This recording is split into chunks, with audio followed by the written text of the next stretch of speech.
To be fair, though, that was a bit of a shocker. Just because we bloody showed Apple's promotional video. Yeah, well, we were being derogatory about it, to be fair. So, No. No, it isn't, though. It's because we were just showing it in general.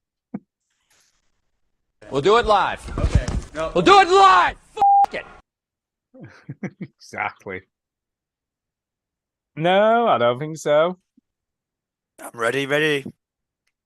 Who's ready? Let's start the motherfucking show, bitch.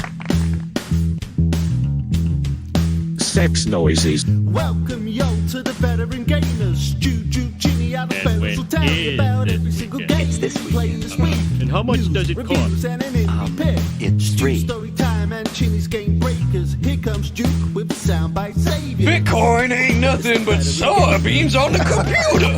Veteran gamers. It's the veteran gamers. It's the veteran gamers. That's suspicious. Yeah, boy.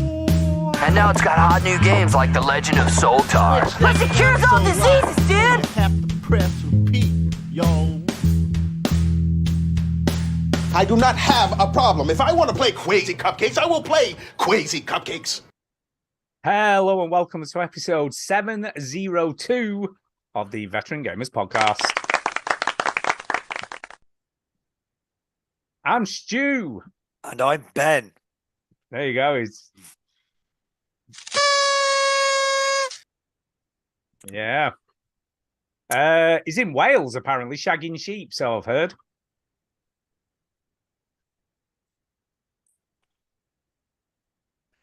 I feel honoured. eh, I feel honoured.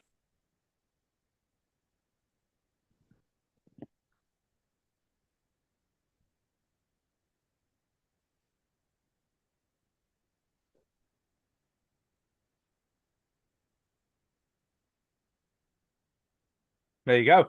Can I just say, right, we didn't see Ben last time because he didn't have a camera on. But he's quite young. He's pretty young, isn't he? You know, I have no idea. How old are you, Ben? What? Yeah, 15. I'm 28. 20. Do you know, I'd have thought you were younger than that, I've got to say. Normally, when I have a beard, I look so much older, but I shaved it for a wedding, so I looked I look much younger now. There you go. Poor Ben, can we just say, we've invited him on the show because he was so good on the 700th show, and he's got laryngitis. He's lost his voice, kind of. Lemsip Oh, will get that's me a good through. thing. Maybe that's a good thing that they can't hear you. You know, I'm just saying. You Okay, know? can you hear me now on the normally- stream? Darren, let me know if you can hear me now. Sorry, go ahead.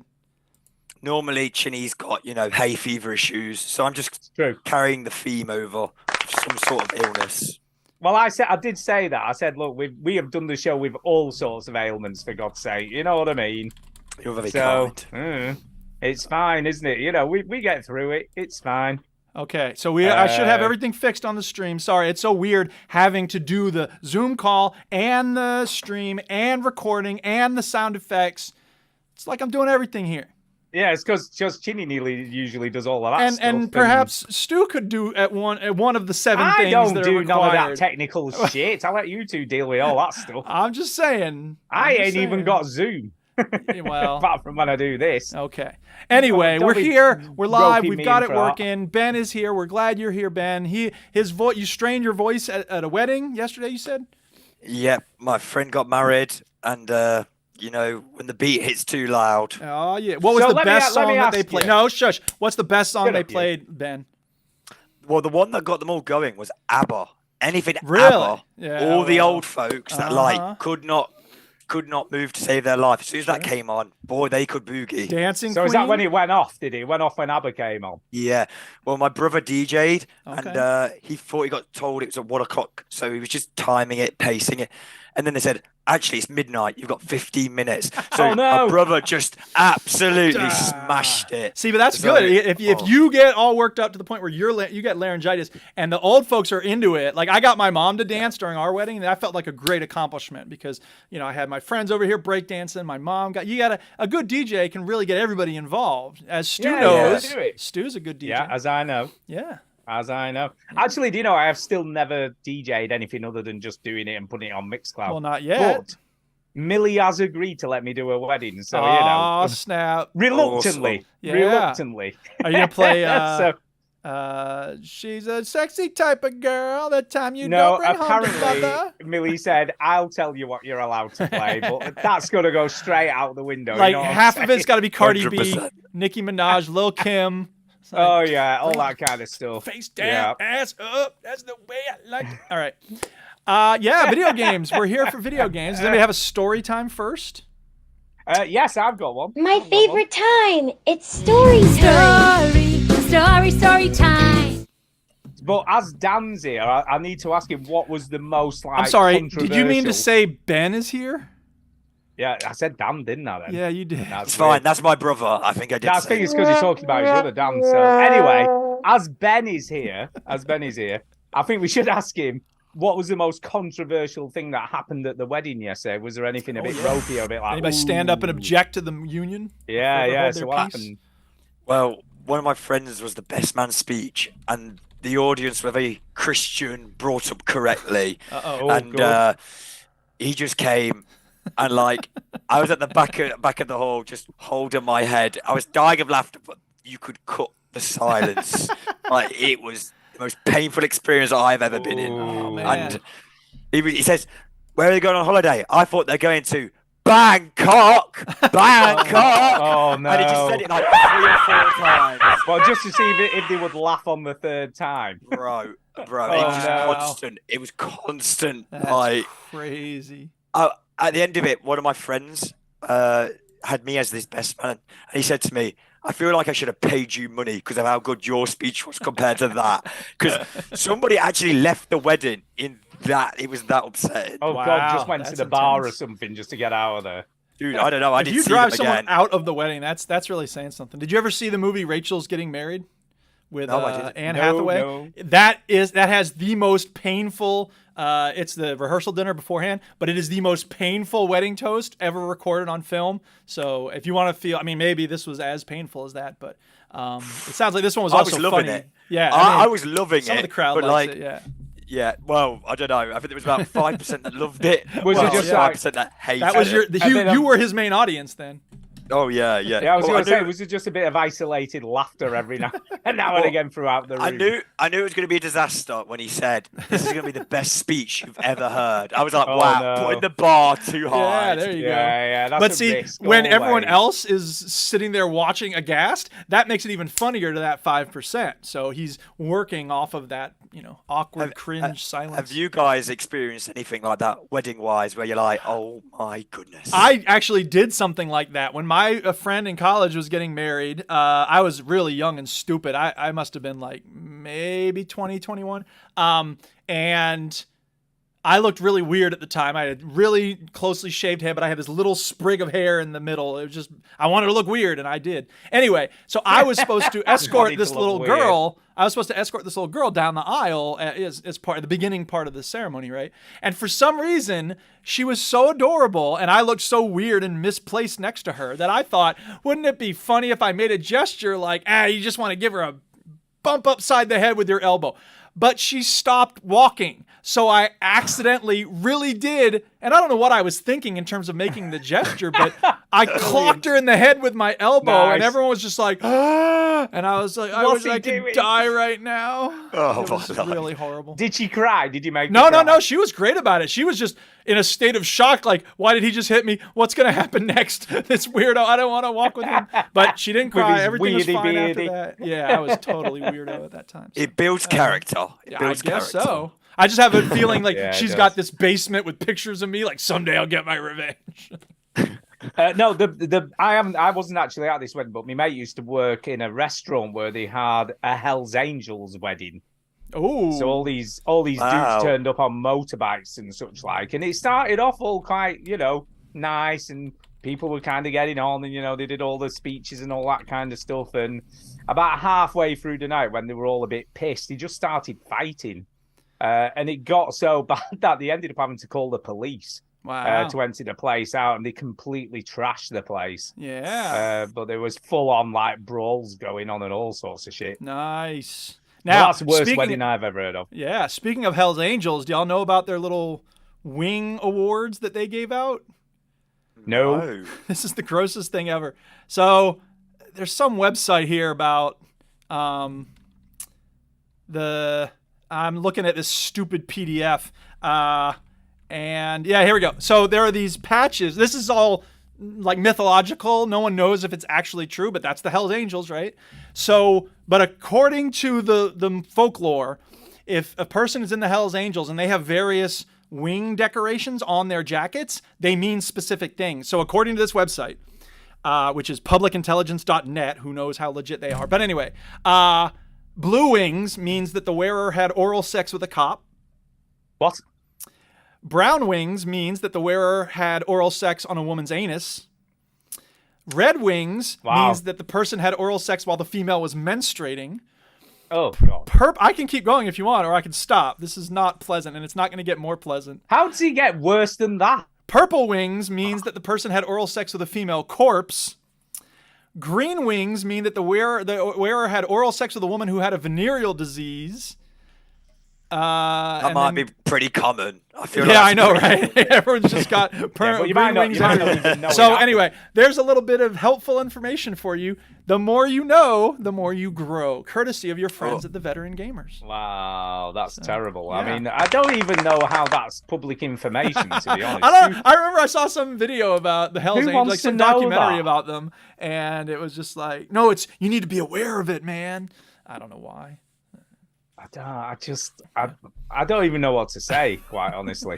I've decided I'm never joining the Hell's Angels. Yeah, I don't. Damn it! I didn't want to turn people off to them. To be fair, you don't have to do any of that stuff. You just don't get the wings. You know what I mean? You can join the Hell's Angels. Well, but and they not might do make any of you that get stuff. some wings before you join. Like, we don't know how it Well, works. there's not like an initiation. Yeah, ceremony. exactly. Come back when you have some green wings. No. Oh no, thank you. I think I'll give it a miss. Yeah, Oh exactly. my God.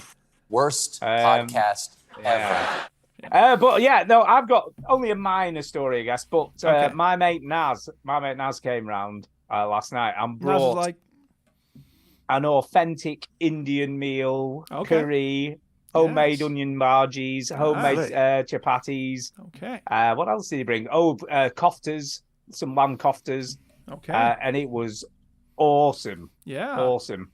But have to say, been slightly paying for it today. Oh yeah, Uh, too spicy.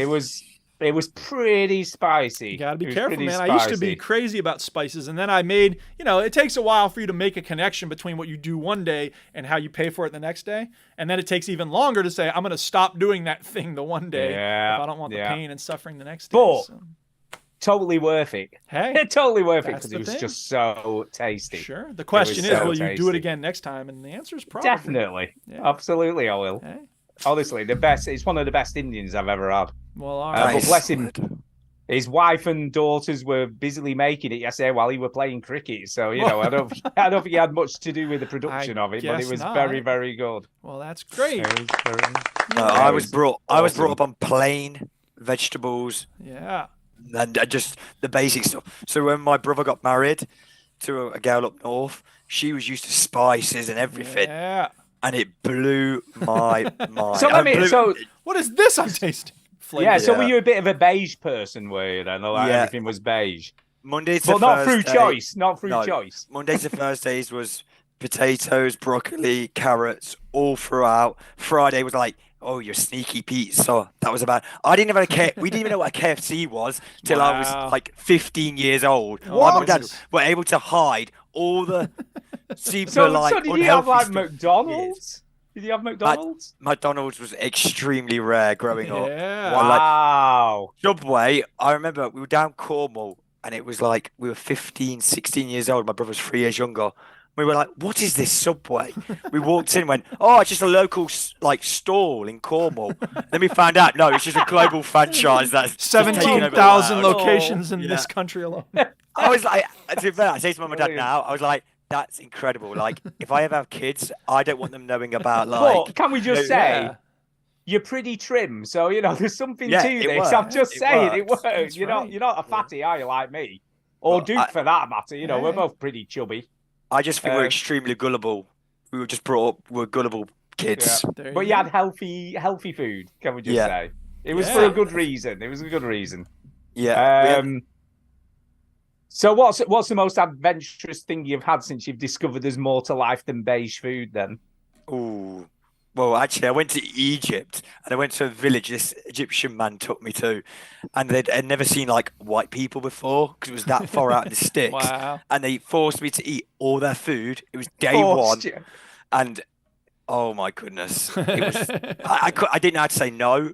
And it was just The next day, me and my friend Ruben, we paid for that, and it was not worth it. Yeah, weren't even. It's not like me saying I've only paid a little bit, by the way. No, but paid a little bit, but it was totally worth it. Whereas you're like, yeah, I paid, and it definitely wasn't worth it. I remember I was looking at the pyramids, listening to you guys because I was homesick next to a toilet. I was just like vomiting everything. I was like, what? My God. I think it was because I think it was the water where they washed it. We went to use the toilets when we were there, and we noticed that it was the same water that we were using with the toilet, and they didn't know about it. And I just thought, I came back to my friend Ruben and was like, please tell me that's not the exact same water we're using. Garbage toilet water for dinner. Oh my God. How did they not get ill, though? That's what I want to know. How did they?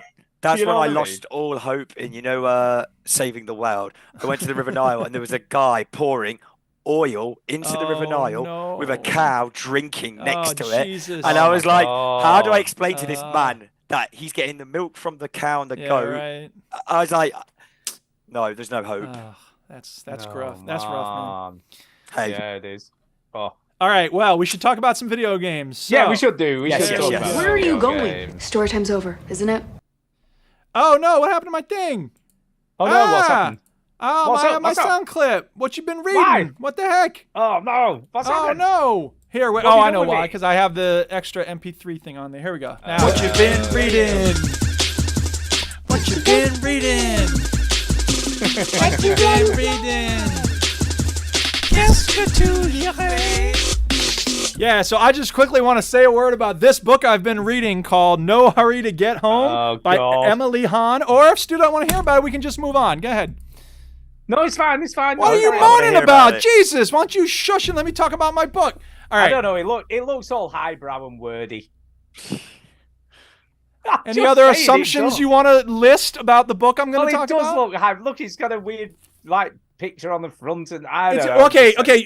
Thank you for that, Ben. Can you describe the picture on the front of this book? There's a woman staring at a monkey. Right, a woman staring at a monkey. How is a woman staring at a monkey all highbrow? Oh, God, not another copy of Don Quixote, that well-known book about a woman staring at a monkey. It's got all fancy scrolly writing on it. Fancy scrolly. So you are literally judging a book by its cover. Can we just declare for the record? Okay, have you ever heard any suggestions about whether that's a good idea or not? I think it's a great idea. You should shut up. All right, so this book is awesome. Don't judge it by Actually, you do judge it by its cover because it's an awesome cover. This woman, Emily Hahn, is amazing. She was the first person at UW-Madison, right up the road here in Wisconsin, to get a degree. The first woman to ever get a degree in mineral mining science. And she did it out of spite. Her first week in mining classes, the professor was like, "Oh, you must be here by accident, huh?" She's like, "What are you talking about?" He's like, "Women don't have the right mind to study mining." And she goes, "What? I'll show you." And for 4 years, she pursued a degree in mining engineering just to prove him wrong. And she did. And she's amazing. And then she walked across Africa. And then she talks about going to China. And the beginning of that section is the quote on the back of the book. And it says this: "Though I had always wanted to be an opium addict, I can't claim that as the reason I went to China." And the whole chapter is about her addiction to opium and how she got free from opium addiction and what it did to her and all this stuff. It's such a good book. Can I ask a question? I don't know. Are you ready to admit that you were wrong about this awesome book? Well, it because depends of its what your answer is to this question. curly writing on the front. Go ahead. Depends what your answer is. Is she a mining engineer now? No, she totally was like, okay, I have the degree. What? Pointless degree. Yes. No, but it wasn't pointless because she proved that sexist. She proved that sexist idiot wrong.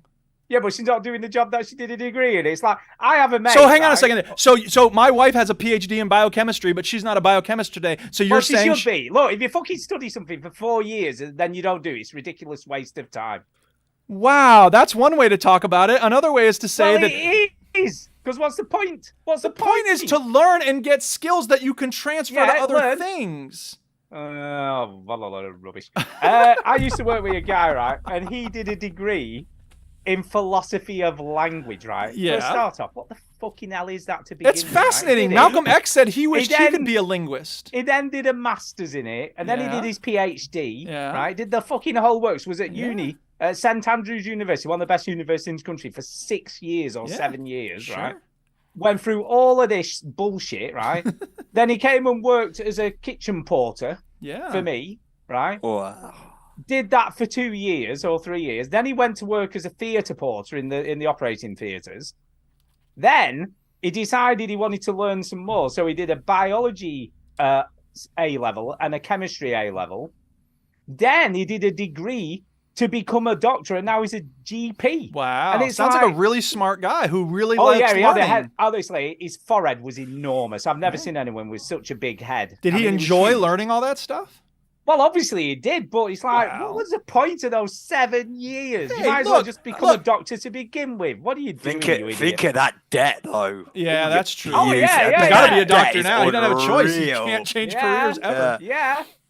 I all that listen to debt Dave twice, can we Ramsey. just say? Yeah, I listen to Dave Yeah, Ramsey, right. and sometimes people ring up there and they're like, "I'm like 200,000 K in debt for a degree." I'm like, "Wow!" Yeah. Like, oof, Well, I mean, some look, people- Stu, to Honestly. give you credit, Stu, yes, look, a lot of people, and this is what happened with the Duchess. She went to college because she wanted to figure out what to do, and she found that she was good at science, and she had, like, you know, some interest in it, so she pursued that path, and then one thing led to another. She was kind of just channeled in this direction of, like, here's what you do if you follow a science career. You get a PhD, and then you do a postdoc, and then you spend a lot of years in the lab. And after like 6 months, she was like, you know what? I liked learning about the science, but I don't want to spend my life in the lab. So she said, I have to make a change, and she did. Now, that doesn't mean her time learning all that science was useless. She does use a little bit of it here and there with her current job. But I mean, if what you're saying is we shouldn't just be shoveling people in this path to just get degrees for the sake of getting degrees without any recognition of what you're going to It do is- with those degrees. Yeah. I also think some of it's like these pointless degrees, right? Well, I don't yeah. think biochemistry is pointless, but Right. philosophy of language, at the end of all of that, what career path Sure. is there I mean, you're really going to be a gonna professor of from- philosophy, or that's the only thing That's you all can do you with a can philosophy do, isn't degree. it? It's Right. not, exactly. work in some library maybe. I have no Right. idea what you do with a degree like that. No, you're right. Absolutely. It does- And most, this is true about most philosophy, most literary studies people these days. They're not generally producing things that benefit other people. It's just academic nonsense spinning into its own ivory tower, cocoons of whatever. And that sucks. Exactly. Because Just I love like looking philosophy. at- I'm fascinated by it. But Just like looking at space, can I just say? yeah. Hey. Hey. I just think of the Kanye West album, The College Dropout. Yeah, there that you go. album. I've Yeah. got degrees for degrees for degrees. That's But, right. Hey, at least the Duchess realised she didn't want to do it. Well, and that's true, pursued right? it for Nothing's years worse and than years. spending 20 followed- years followed in the another thing. path. And Yeah, then, yeah, right, and then exactly. not So enjoying it. I think it's, I think it's bad when people get a PhD and then they decide they want to shift gears. But it's even worse when you, after spending 20 or 30 years in a thing and then going, oh, I'm not fulfilled and I never have been. You know what I mean? Like, I that's don't why you know got to about figure it you, out though. early. Yeah, with you, Duke, as a teacher, though, I remember when I was 16, 17, they just sat me down and said, what do you want to do with the rest of your life? Right. And kids had no idea. So they just said, well, the step is A level, then university. Right. Then, whereas my mum and dad were like, they sat me down and went, son, you are not built for this career. Look at you. I was like, wow. Damn. But you know what? Wow. Hey. They were bang on the money. Sure. Now how it's turned out, I thought, fair play, mum and dad. You had So to what put- do you do? What do you do Yeah, for what a do you living? do, Ben? Out Well, of interest. I clean windows, but That's I right, you started told us doing that it. before. Yeah. Started over the summer holidays. I was going to do painting and decorating, start a career, but then I saw how much profit there was in window cleaning, and There's money to be made, isn't there? yeah.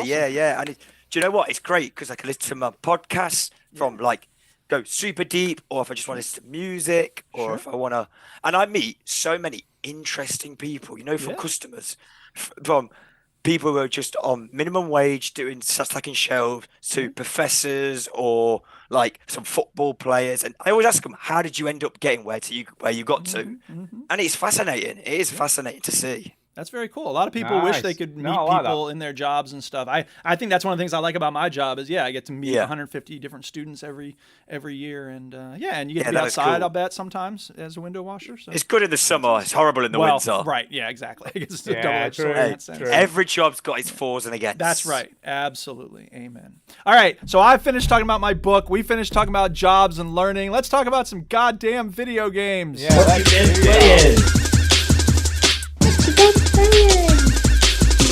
What you been playing?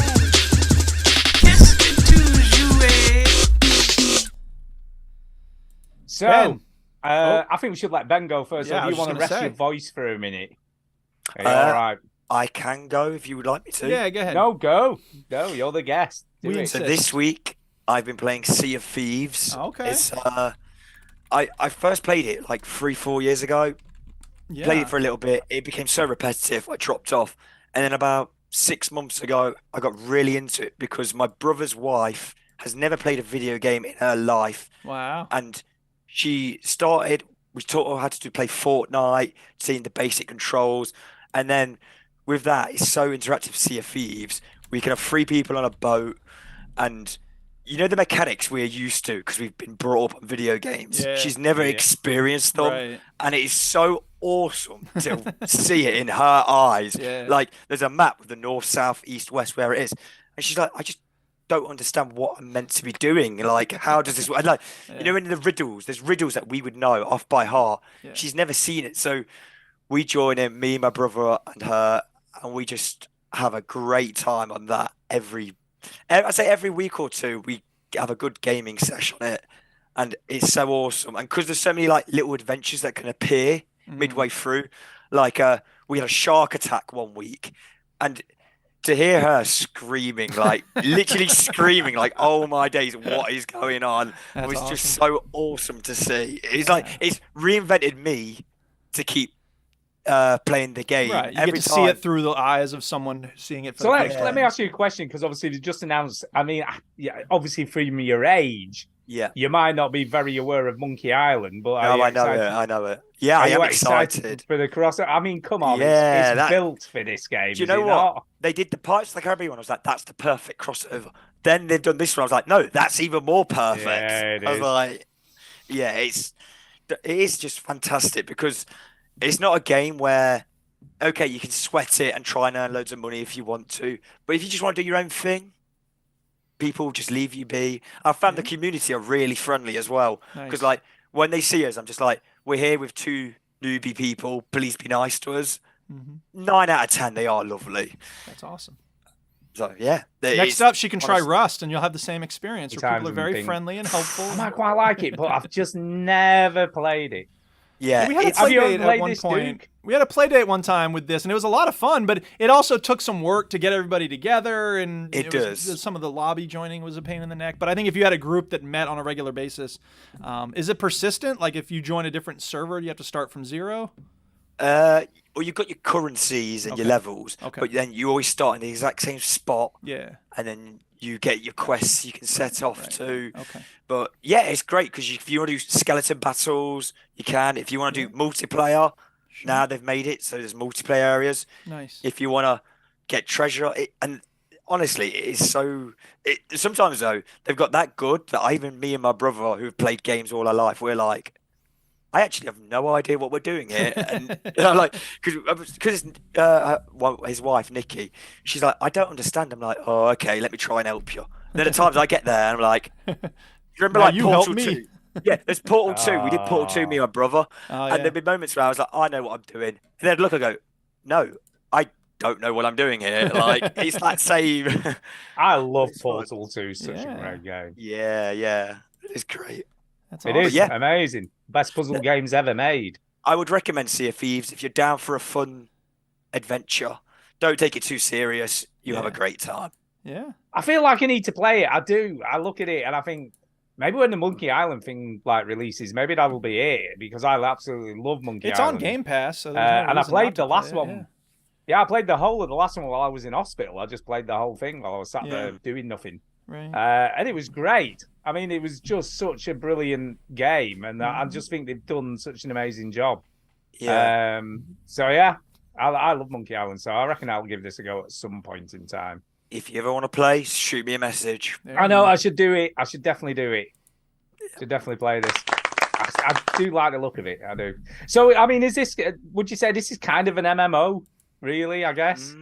Soft. MMO. It's an MMO in the technical sense, in that there's a bunch of people playing online together, but it's mostly PvE. The sense I get is it's mostly PvE, even though there are, as you say, areas where you can fight there's not a lot other of players. Yeah, PvP. I think as well the servers are really good because I think they must be able to tell if you're new and your levels aren't quite high enough. They put you with about the same level because sometimes if I play with like really high end players, the people there, they are just ridiculous. But whereas when we're playing with lower levels, I honestly, I met so many friendly people there. I've not had a bad experience of like, when someone's being just shouting abuse. Bit of a dick.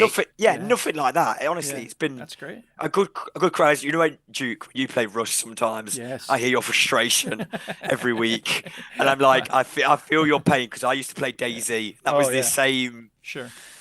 thing. People are there to own everybody else. You just burn it down. Yeah. From the early days when it was like when it was all a mod and everything. Yeah, right. I played DayZ back in the day. Yeah.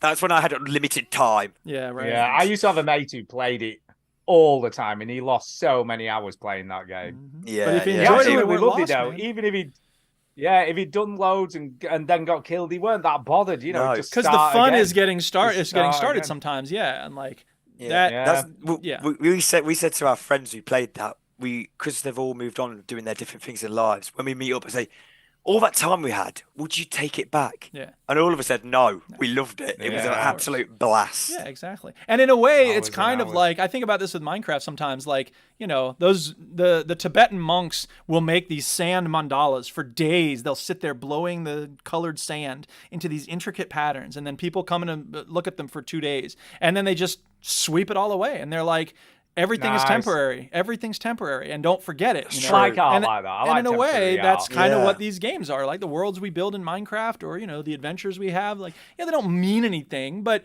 they're fun while they're going on. They're beautiful while it's here. So, yeah.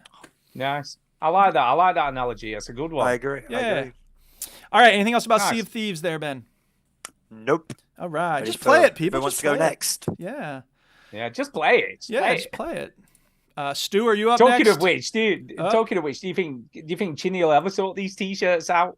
I don't know. It'll be great when I they don't do, know. because Do you the think- waiting do you think makes he'll it ever sort- feel. He texted me the other day. This is probably about 2 weeks ago now, and he was like, "Oh, I'm just a bit bored here." So he'd signed in to the Veteran Gamers email, and I had to authorize it because it's fucking right pain in the arse now. Well, yeah. Because you have to Taking put a security code in seriously now. on the phone that you've created the account with or something Yep. ridiculous. Yeah. And it's like, so I had to he had to send me a message, and I had to sort of screenshot it. But when I came out of it, I couldn't put the code in. Wow. So it was a bit of a nightmare. Yeah, it is a So nightmare. yeah, we eventually, because so in the end he figured out the best way of doing it, and we got him in. Yeah. And he's like, I'm like, wow, what are you doing anyway? And he's like, oh, I'm setting up the Amazon thing for the t-shirt, so I'm doing it now.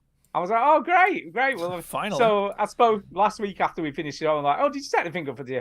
No, I've not done it yet. No. He's got these great ideas, Eventually. and then they often just don't happen. So. Or they take a very Eventually, we long time to may- happen. But we may- speaking we've of got t-shirts, I want to give a design. shout out to Mr. Hero for getting me this awesome t-shirt that I'm wearing. Oh, that's with the awesome. logo. He's the Yeah, man. so Love you, the Mr. Kerr Hero. packages. The Yeah. Kerr packages. All right. He's got his so, cinema. He's asking people to name Yeah. his cinema lately, isn't That's he? right. Yeah, so I will go ahead. with Dinkum because Yeah. do you know what? It's the perfect summer game on the It Steam is a Deck. perfect summer game. Yeah. It is. And it is Animal Crossing, right? Let's Yeah. mix it. I shouldn't have let's given not- you so much bollocks for that last week. It is. It totally is. Yeah, let's not, but it's almost, I'm going to say this now, it's like Animal Crossing on drugs. Sure. Because it's kind of got Animal Crossing, but then all this other shit on top that you don't get Yes. in Animal Crossing. Yeah. And one of the that's things what's I really like, I'll be honest with you, I'm going to say it, right? Because I've played a shit ton of Animal Crossing. up. Yeah. I think Dinkum does most stuff better. Yeah. That's what's up. It does. It totally does. Yeah. The textures are better. It looks better. When you're fishing, you can actually see the fish you're fishing Yes. for. So the you know fishing, what you're gonna I think the get, more fishing is or really less. good. Now with the fishing, at a certain point, I found that the fishing becomes kind of predictable in terms of like you pull it, and you know it's going to be bucking. You have to let go at a certain point. But that said, it's a pretty decent mini game, I think. You see, I don't know what's interesting is on Animal Crossing, you just get like a black shadow, like shaped like a fish. So you've no real. Sometimes you'll get a boot, or a tin can or something like that will come out. Right. So it's almost, I suppose, in some ways it's cool because it's always a surprise what you get. Yeah. But then in this, it's kind of cool that you get something that you can see what you're going to catch. Right, yeah. So you can fish for specific things. If you see something a bit bigger, you can fish for that. You know what I mean? Totally. I also like how it encourages you to explore more. Oh, you yeah. know, to do a lot of exploration. Absolutely. Because to do some of the crafting recipes, you need different trees, but you only find them further out. Right. I also found, to my dismay, and didn't even realize this, I wasn't really watching the second bar on the screen. You know, the health bar doesn't your usually energy go down bar, once you get yeah. the time. But there's a stamina bar. Yep. Which I wasn't really taking a lot of notes of till it's like, you have fainted. And I'm like, what? Yeah, no doubt. And I was only chopping a tree down. I'm like, right. God's sake. Yeah, it's good to have fruit with you. Cooked fruit. Bring some cooked fruit with you. Get them bananas, so man. I just ate some bananas the last time, so what's a real here's what you do. You ready? You get bananas, you plant them in the ground near your home, so you get a whole bunch of banana trees, and then on a regular basis, you just go around, get those, cook them, and carry them with you. You're good. Yeah. So I'm getting there. Yeah. I think it's very intuitive. I think if you've played Animal Crossing in the past, you'll be totally at home with this and you'll have no issues at all. Yeah. And I think it's quite good that it's very relatable. Yeah. But like I keep saying, I've been enjoying it so much. I feel like this is better. I'm going to say it now. I think it's better. I also think it's better than Animal Crossing because there's more to do, more crafting, and also you don't have to pay a frigging mortgage back. You know what I mean? True. You're not repaying. And you actually have to build stuff yourself. Yeah. There's, I don't know about Animal Crossing, but, you know, I just love the fact that there's a little community that you develop and you bring people to move to the island. And, you know, I think all that stuff is great. Well, it's interesting you should say that because there is that. What's kind of cool with Animal Crossing, and I don't know whether Dinkum does this, but Animal Crossing is completely in time with your time and month and day. Dinkum does not do that. No. So when it's your birthday, for instance, the other animals in Animal Crossing will bring you presents on your birthday. So they come up and they'll give you stuff for your house, or they'll give you something interesting and cool. Yeah. So there is, and then like say on New Year's Eve you can put Animal Crossing on, and there's a firework display going on for New Year's Eve.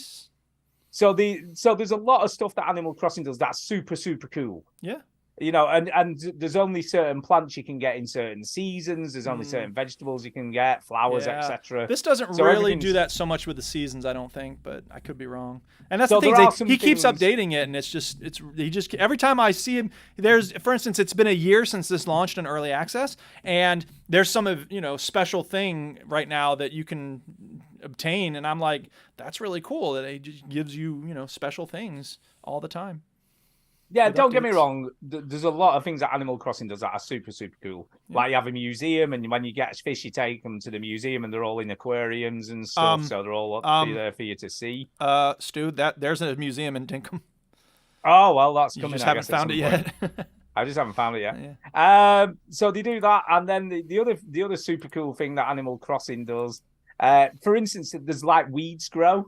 So you're always weeding, to make it look nice. Right. If you say you don't play the game for 3 months, when you go back in, the whole place is completely overgrown with weeds. Yeah. So it keeps tabs. Obviously, it works out how much time has passed and what will have gone on while you've not been there. Right. So it does do a lot of cool. See, things. That's cool, but part of me thinks I don't want that to deal with, because then if you come back to it, you have to spend a day weeding. Yeah.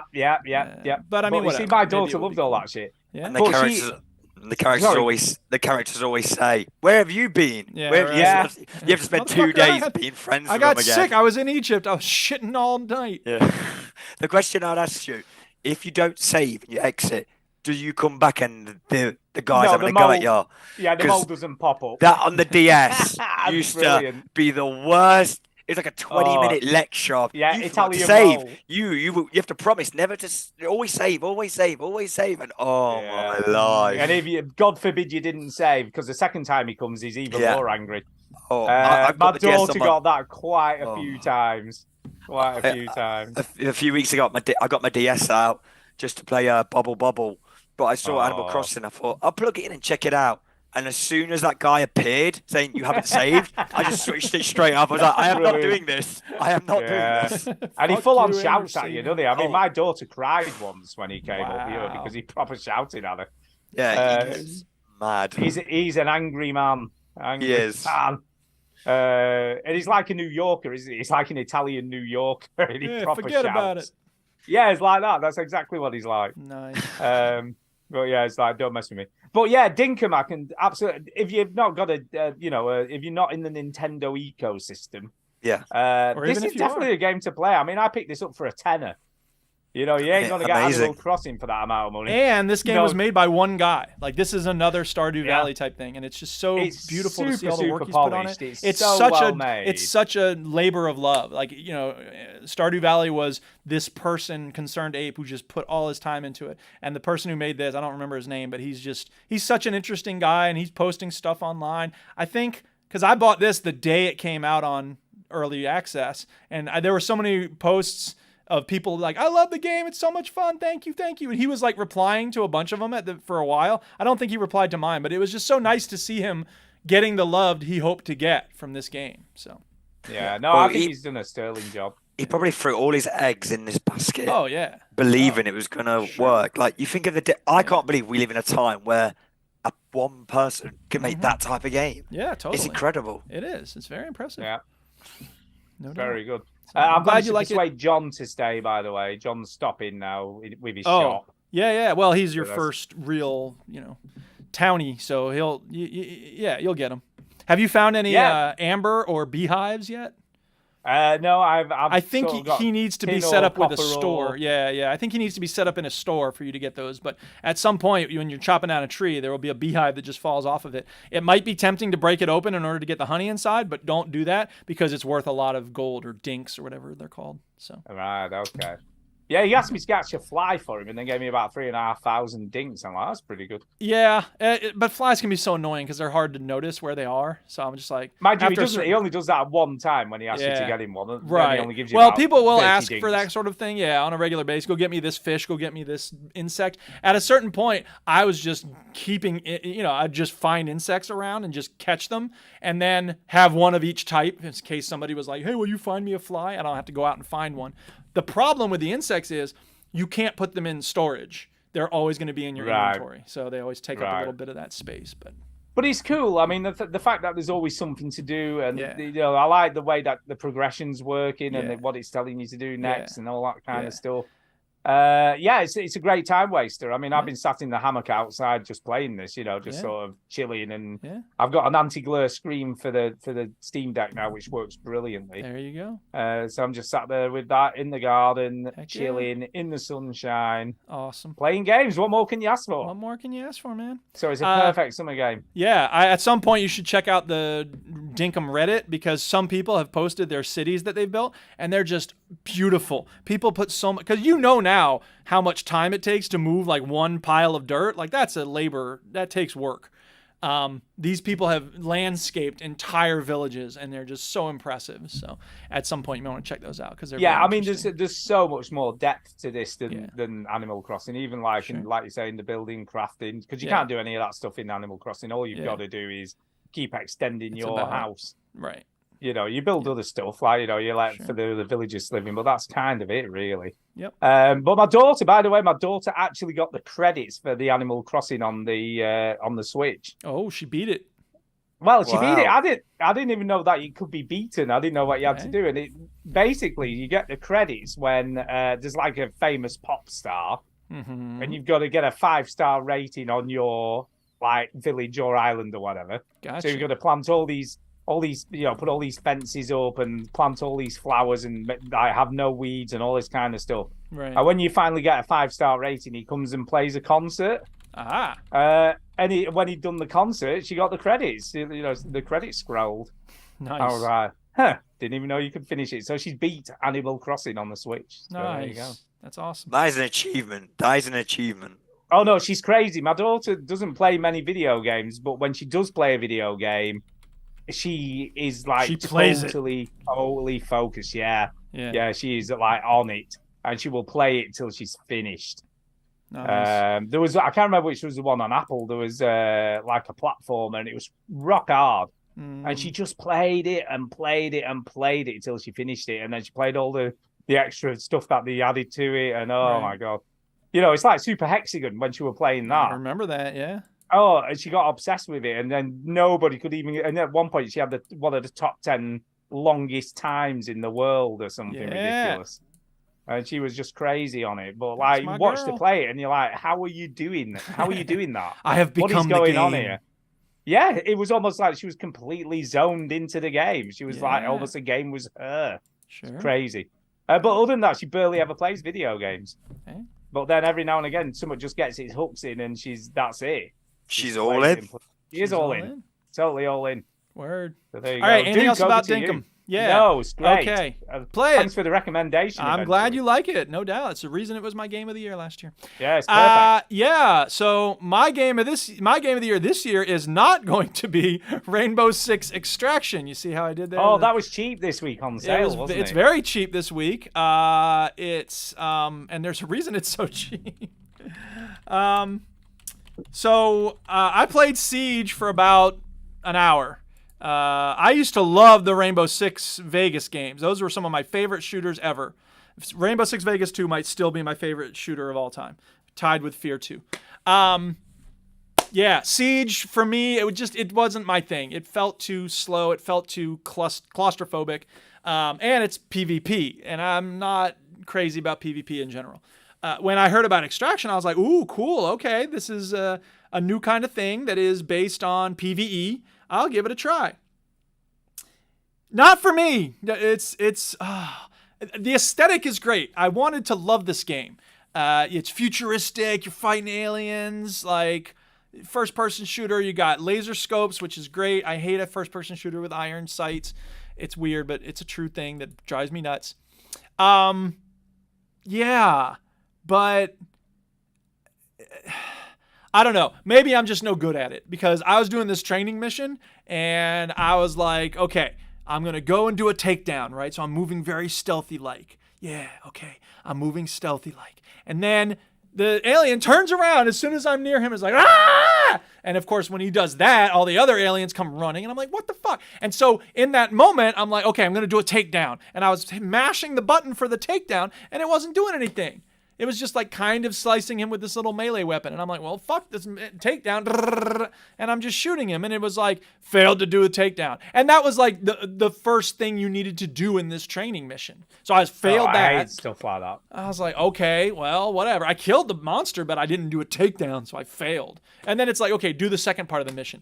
And the second part of the mission was there are these nests of alien embryos or whatever. And you need to go up to them and plant these trackers so we can learn about the aliens, all that bullshit. And there are some of the adult aliens nearby, and you can't let the adult aliens activate the nest or whatever, right? So, okay, you got to kill the aliens. And again, it's kind of supposed to be stealthy, but I figured, the alien's far away from the nest, right? So, okay, I go and I see the adult alien and I'm like, I'm not going to try to do a takedown because I clearly suck at that. So I'm at a distance. I aim for the head, take him down. He's down. Good. Go over to the nest, and it goes, nest activated. You cannot place the thing in this. I was like, I just want to say, this game. I'm done. I'm not spending any more time trying to figure out this stupid game. So I have heard the difficulty on this is extreme. I just don't get it. It's like, it could be so much fun if they didn't take itself so seriously. But I don't know. Maybe it's just not for me. So I don't know. All right, so since that was real short, let me just quickly talk about another one. There is, I'll say something about Rocket League. I don't need to put any video up for this, but Rocket League is, I've done something in Rocket League that I haven't really done before. It is, I've been living in Diamond 2, and I thought when I get to Diamond 1, that'll be it. You know what I mean? I'm just going to coast forever at Diamond 1. As if that's ever going to be the case with you, Duke. Well, I don't mean I'm going to be done playing it. I just mean I'm never going to advance beyond it. You know what I mean? So. All right. Okay. So you're not. That's done what I with meant. The game. It's not that I'm quitting the game. No, definitely not. I was going to say that'd be unbelievable. But I didn't Or expect even to... I thought that might be you'd be done like I'm happy at that level kind of thing. Oh I'm well, not yeah. I bothered mean, about that is kind of how I felt. Like I was just, and I am. So the fact that because once I got to Diamond 2 at one point, and I was like, I'm at Diamond 2, and then immediately went back to Diamond 1. And most of the time, I've been living in Platinum 3. But now I'm spending all my time in Diamond 1, and yesterday I got to Diamond 2, and I'm at like Diamond 2-3 now. There's there's 3 levels for each rank. There's Gold 1, 2, 3. There's Platinum 1, 2, 3. Diamond 1, 2, 3. Champ 1, 2, 3. And within each of those 1, 2, 3 levels, there's like 4 sub levels. So there's Gold 1, 1, 1, 2, 1, 3, 1, 4. Right? Gold 2, 1, 2, 2, 2, 3, 2, 4, etc. So I'm at Diamond 2, 3, which means I'm in like the upper half of the Diamond rankings. Which means the idea of me getting to champ is not beyond the realm of the possible at this point, which I never thought I would say. I'm not holding my breath. I don't think it's going to happen anytime soon. But if it does, holy shit, you will not hear me talk about anything else that week because it will just be me dancing, talking about, I made champ. But I'm not trying to let my hope of getting to champ cloud the fact that I play the game for fun. And if I don't make it, that's cool. Because so many people are just sad and angry. You always say you play the game for fun, but like I think deep down, you're quite serious about Rocket League. It's not that I'm not serious about it. It's that I know I don't ever want to be one of these sour, angry children that I meet in the game. They take it seriously. Yeah. I can relate to you, Duke, because I play League of Legends. Yeah. And my level, if I ever get to the stage, is platinum. Yeah. And I've got to gold 1 with 2 games to go to get platinum. Yeah. And like, honestly, if I got there, I didn't get there. I absolutely bottled it because the pressure was too much. Right, sure, and like, sure.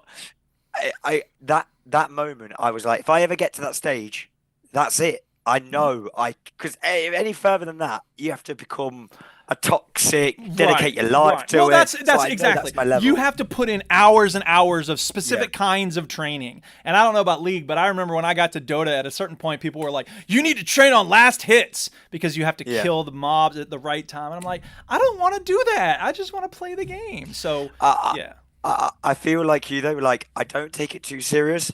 But I have made a second account where my friends play who are worse than me. So maybe I do. Maybe I do. No, that's fine. But there's a level of seriousness where you don't take yourself too seriously. So I think that's the most important thing. So, yeah. Anyway. So Rocket League. And then the other thing I've been playing this week is Fallout 4. I mentioned last week that I started another run of it. And like, God damn, that game is good. I played so much Fallout 4 this week. It was amazing. And it's such a great game. And you Kate just forget, is an you awesome play NPC. these games again and you just forget how good they are. Yeah, sometimes. exactly. And I know that everyone loves New Vegas.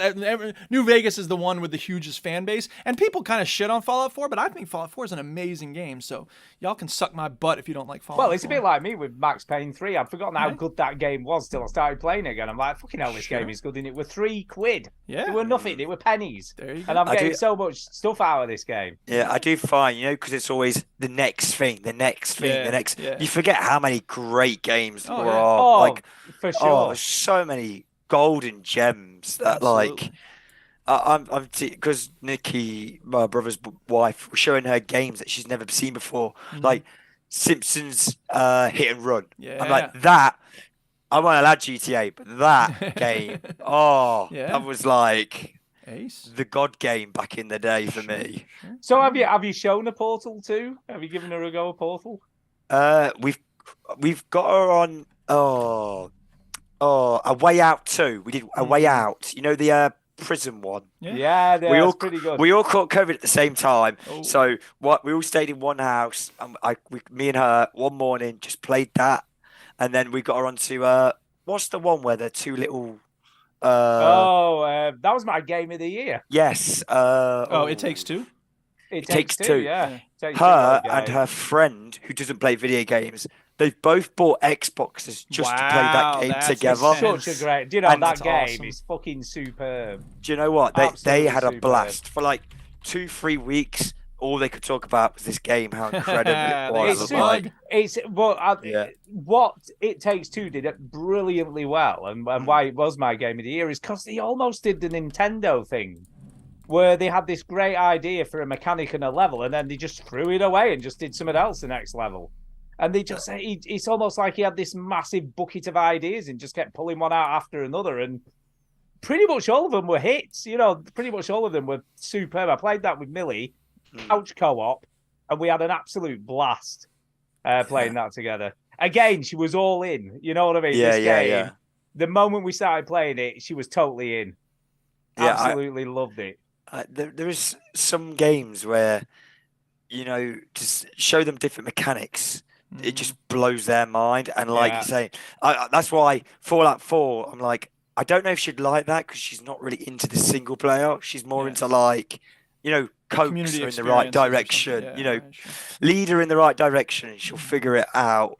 But yeah, that is pretty cool. Well, I've got to admit, apart from this, sort of Portal 2 co-op is one of the best co-op experiences ever made. But it can be tricky. Like I remember trying it with the Duchess, and she just, for whatever reason, the first person games, like the up, down, left, right, having an avatar makes such a difference for her. So it's not going to be necessary. Yeah, a lot of people struggle with first person perspective for sure. They're looking at the floor, looking up at the sky. I think when we're young and we're willing to put in the time to master that, it becomes something you get used to, and then once you have that mechanic in your toolbox, any other game that uses it is fine. But learning one of the first games she got into was Call of Duty, and watching her play, me and my brother, we had to leave the room because it made us feel that so sick. Painful. She was doing. But like you're trying to not criticize. You're like, good job, you got one out. Because that's the last thing you want to do is be like, what are you doing? Go right. Then it's not fun for That's why whenever I play with her, I'm always like, right, switch my brain off. It doesn't matter. Right. We're just gonna have a good time, and you know what? Exactly. It's been better for me. It's taught me patience. Just let them get on with it, and whatever they do, and don't judge. You know what I mean? That's definitely what you've got to do. Totally. But It Takes Two is such a and what he did that was absolutely brilliant. If one person bought a copy of the game, the other person they played with could play it for free. Yeah, and it's just like, what an absolute brilliant idea. What a great person even thinking to do that. Going, you don't need to both own a copy. Well, just play with them. It doesn't matter. We're not bothered. But you could have made more money, man. Yeah, but he weren't bothered because he just wanted people to experience it, and and also he partly did the same with A Way Out because you can only play the game in co-op. Yeah, right. So he realized that not everyone wants to buy a copy of the game, but even if one person buys it, someone plays with them. He'd rather that happen. Now, you know what I mean? Now you said your sister-in-law, is it or?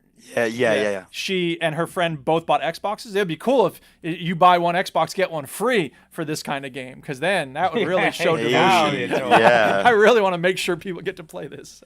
All right, that's enough of It Takes Two. Ben, what else have you been playing lately? Oh, well, I'll tell you what we did play randomly.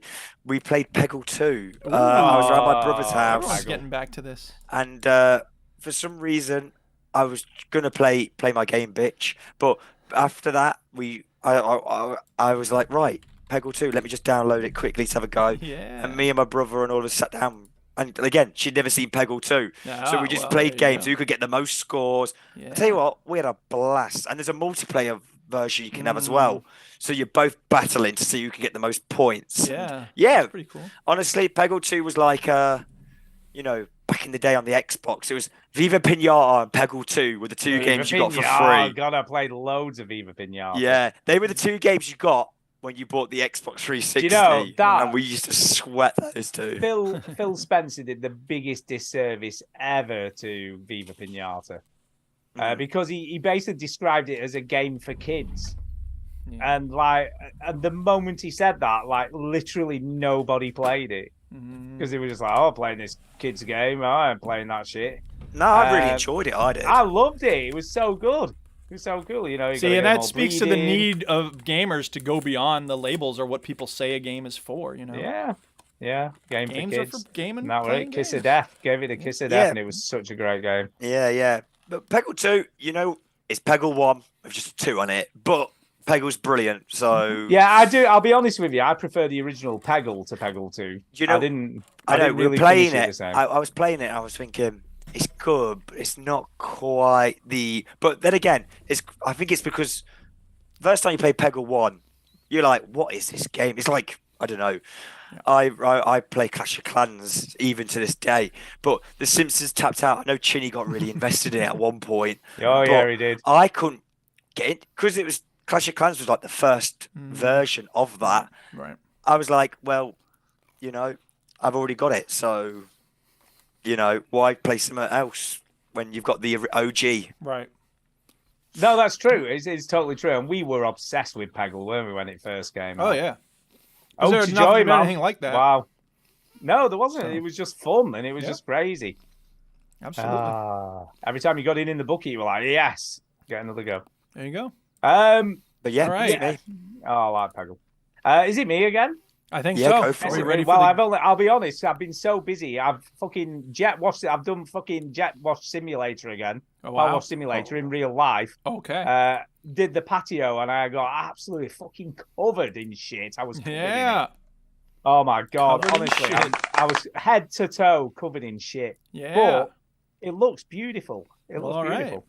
But yeah, I've put the kiln dried sand in all the cracks. It looks great. And the garden is finally finished for the summer now. I ain't doing anything else in that garden. I'm done. All I've right. fucking oiled the table. I've oiled my balustrade. All right. Honestly, I've been so busy last few weeks. Well done. So yeah, I know. And the only other, sometimes I just want to mix as well. So I'm quite often I'll be like, should I play some games? No, I'll just do a mix. I'll Hey. just do that instead. But no, I've literally just played Amnesia. Just played the Play My Game bits. Is the only thing I've played. Yeah, bitch! Yeah, bitch. Play my game, bitch. Yeah, it's got the Breaking Bad connection. Yeah, bitch! So Amnesia: The Bunker. Duke was very excited to play this game. Can we just say? Yeah. He likes games. Yeah. Horror games, check. Shitty mechanics, check. Really? I mean, didn't come get on. shitty mechanics. Opening the door. How do you open a door in a game? Oh. You go up to Oh, the yeah, that door did take and me a you little bit. press E and the door opens. Nope, not in Oh, the you gotta Amnesia pull, you games. gotta In the pull, you Amnesia gotta games, pull. you have to click and hold and pull this way. Or and it push, or fucking push. Sometimes sucks it's because you're push. just like, come on, open the door. And then you're, oh, this door's locked. Okay, well, what am I supposed to do? Hit it with a brick, I guess, or something. How do you throw a brick? No, throw you a grab the grenade brick at and it. you press the Alt key or something, or Q to throw a brick. No, you have to swing the mouse this way. And, Yeah,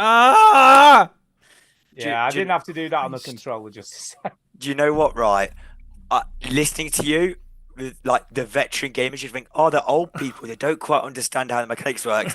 I'm 28. I was struggling with that door at the beginning. Yeah, I was like, amen. I what did. I'll am I admit, doing? I also did. And I pressed the options menu, and it's like, would you like to turn down the gamma rating? I'm like, no. What are the blinking controls to open this door? Like, what is going? Yeah, My brother came in and he's like, is it any good? I was like, dude, I'm old. It just hit me right I there. don't I was like, know. I don't How know open if it's the any good or door? not because the controls are too frustrating. Now, I will say this. I played the original Amnesia way back in the day, and I got a good 2-3 hours into it, but I reached a point where I was just like the guy in the movie Quiz Show. I happen to have it queued up here. He's watching his son on the TV quiz program 21, and at one point he can't take it anymore. Turn it off.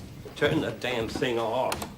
Good God, what got into you? It's just too nerve-wracking. That's how I felt playing the first Amnesia game because I was just Yeah, like, it I can don't be like how I like that. feel, and I just the whole time I'm like, oh, I'm about to die. I think so the in worst, this game, the worst thing about the first 3 hours of the original Amnesia game is like nothing happens. well, yeah, but you keep just thinking kinda- something's gonna happen. Oh so- yeah, totally. It I does was such a so brilliant on edge. job. And the water level when you get to Yeah, the yeah, water. exactly. Because they're splashing, Oh but my there's God. no whatever. So Oh my this God. game, I was like, okay, hey. First of all, there's an easy level, so you can enjoy the atmosphere. You don't have to worry about dying every 5 seconds. Cool, let's do that. I start off with a gun. Awesome, I've got a weapon. Now, how do you load the bullets in the gun? Who the hell knows? In a game, you hit R and the bullets are reloaded. In this game, suddenly I'm being No. shot at. Oh, where am I being shot? Oh, I'm shot from over there. Okay. No sound is coming out because the bullets aren't coming out. I have Yeah, you bullets. didn't have How do bullets, I you load don't. them? What's the matter with R is to put your gun away. Why is my gun going away? I don't want to I'll have be my gun honest. go I just away. wanna say- Can we please This game, put the I'm gun done. ammo in individually as well? I've got 4 bullets right here. Here's- No, we're going to do here's a individual. question. How do you pick up a box of ammo that only has one bullet in? Yeah, That's what I exactly. wanna know. So I didn't get past, like, I haven't, this part of the game, I have no idea what it is because I didn't get past the first 20 Wow, minutes. I got way for. To You be can tell it honest, was based in France, Yeah. not US, because ammo there, you would have stacks in it. In Oh, France, we have all the what cigarettes you ammo want, bullet. but we don't have so much ammo, you know. but here's the thing, right? I feel a bit younger now listening to you two old bastards talking about this because I didn't have that much issue with the stuff. Hey. I worked out to throw the brick straight away. I worked out to use the grenade much quicker. You've than played this more dude, horror games like this, so to get through the door. Yeah. And once you get into the actual bunker itself, it's kind of fun. okay. I kind of liked it. And there's puzzles to solve, and you've got to do shit. I would hope you'd but have to do shit. It's quite unforgiving. Yes. Can I just Yeah, say? I But got to I was able to get to the power switched on when it switches off and the yeah, guy gets did grabbed. that. You I have was to able get to do loads of that. fuel. And then I was figuring out for me, the door mechanics was just so frustrating because I Yeah, would they shut are. it and then I'd be like, wait, is that the same door that I just opened? Yeah, And then I'd put it the wrong way. right. Oh, it's locked. I've got to figure out how to do it. And then I'd come 2 minutes later and go, no, I'll just push it the wrong way like an absolute Right. There is that. Idiot. And then it also does this thing where so there's a door that I thought, well, I must have to get in there to get something. So I threw a grenade at it, hid, and then he goes off and he's like, oh, you'll attract the monster. I'm like, shit. And so I could hear the monster like making noise and stuff, and then it went away. So I'm like, oh, I'm fine now. So I got out of the cupboard I was hiding in. Went straight into the room I'd just blown the door off, and there was some fucking gas leak or something and killed me instantly. I'm like, fuck. I found the fuel and there was like I looked up, so obviously you need a ladder. Could I find that ladder? Save my life. I was like searching left, right, every room, and I just I think this game just proved to me I'm old. I'm getting old. older. You're I'm like, definitely old. wow, this is hitting me. Like I know there's some whiz kid at 16 who's just like bang, bang, bang, bang, bang, bang, and then no. But it's also a Not for question me. of like, I mean, what we play a game for. And I know that the Amnesia brand is tension and, the door mechanic is a part of that. They couldn't make an Amnesia game with an easy to open door because No, there's true. a trepidation, there's an anxiety that comes with having to do that thing while something is chasing you, Yeah. But I just don't like that state of mind. So. For Oh, me, you hate it. I played. I don't know if you remember on the PlayStation 4. It was Outlast. It was the first Yeah. Oh, Outlast. I loved Outlast. Yeah. What a That game. game scared the bejeebers Oh, out of me. yeah, I so remember good. I was playing it and I paused the game and I was like, I cannot go any further right now because it's dark and I am just petrified. I remember I came back the next day in the morning, I had the lights on, I had nice music playing in the background, trying Curtains to wide get, open, yeah, sun trying to get streaming in. through it. And, oh my! I'm the same way with goodness, horror that game movies. now- We watched the second episode of the new season of Black Mirror, and there's some scary stuff in that. And Yeah. it's not that I had trouble sleeping, but I was just like going to bed. I'm like, ah! It's very easy to get overwhelmed with the thoughts. By the way, did I? I don't know whether I mentioned this last week, but I watched the film Sick. Have you seen this? I have Talking about not. horror. It's so good. Okay. It's written by Kevin Williamson, and it's based in the pandemic. So it's kind of the story revolves around the sort of COVID pandemic. Interesting. It does a great job, and it's a typical slasher movie, but obviously the story is two girls go to isolate in their parents' very fancy summer getaway, and shit goes down. But it's got so many great nods to COVID that are just so brilliantly executed. You're like, what a film! I mean, it's only an hour and a half. It's a fun ride. It's a throwaway popcorn movie. Yeah. But it's pretty well done. I'd give it a good, solid 7 out of 10. I'd definitely recommend watching it. It's kind of fun. So I See, like a good horror film. I am not built for horror. Yeah, I just remember not my all thing. my friends would literally force me to watch it just to see how I would react to it. That's Like, brilliant. I absolutely hate horror. I remember I went and saw. I can't remember what the film was now. It was only a 12A, but there was a clown, and I hate clowns. And I didn't know Was it it was in there. it? It wasn't it. No, it was a 12A. So I was like, oh, it's just Oh, not yeah, be that it's definitely not scary. It's gonna be 12A. easy. And this clown came up. I remember I jumped up. I stood up mid-cinema row, jumped up and just screamed. And I was like, what am I doing? I was like, I hate this. I'm never right. doing this again. Yeah, I'm with like, you. at that point, I was like, I'm not built for horror. Yeah. So how are you finding Amnesia then, as far as horror goes? Well, I didn't get very far in it, but that was more the door mechanics. Yeah, For right. I think me. you got further than Duke. Yeah, the door I mechanics got are the real further horror of than the both game. of you. I probably got further than well. both of you did. That's all right. Yeah. I like these games, so this is kind of for me. Yeah. And I really quite enjoyed it. I thought it was pretty good. I thought the tension was good. That fucking torch is a nightmare because literally the minute it goes off, it is pitch black. You cannot see anything. Did I know you, Stu? You played Alien Isolation, didn't you? I did. I stopped playing that because I hated it. That was even too much for me. Is it? I like the aliens. I played that. I love the aliens bit. But you know the AI robot people. Yeah. They were just. I was like, I want an alien to chase me. Well, you not don't even these- get the alien thing till about 2 hours into the Yeah, game, do you? yeah, Nothing yeah. happens. I was like, where is this alien? And then when it does come, it's worth the wait because it's like. It is. Whew. Have you But- played Soma? I've not played Soma, but I know so good. highly rated. Yeah. But I think Soma's by the same developers, obviously Amnesia the Bunker. But although it's a horror game, you can play that on a actually you just don't get killed mode, so you can't get killed at all, and you can just explore the game.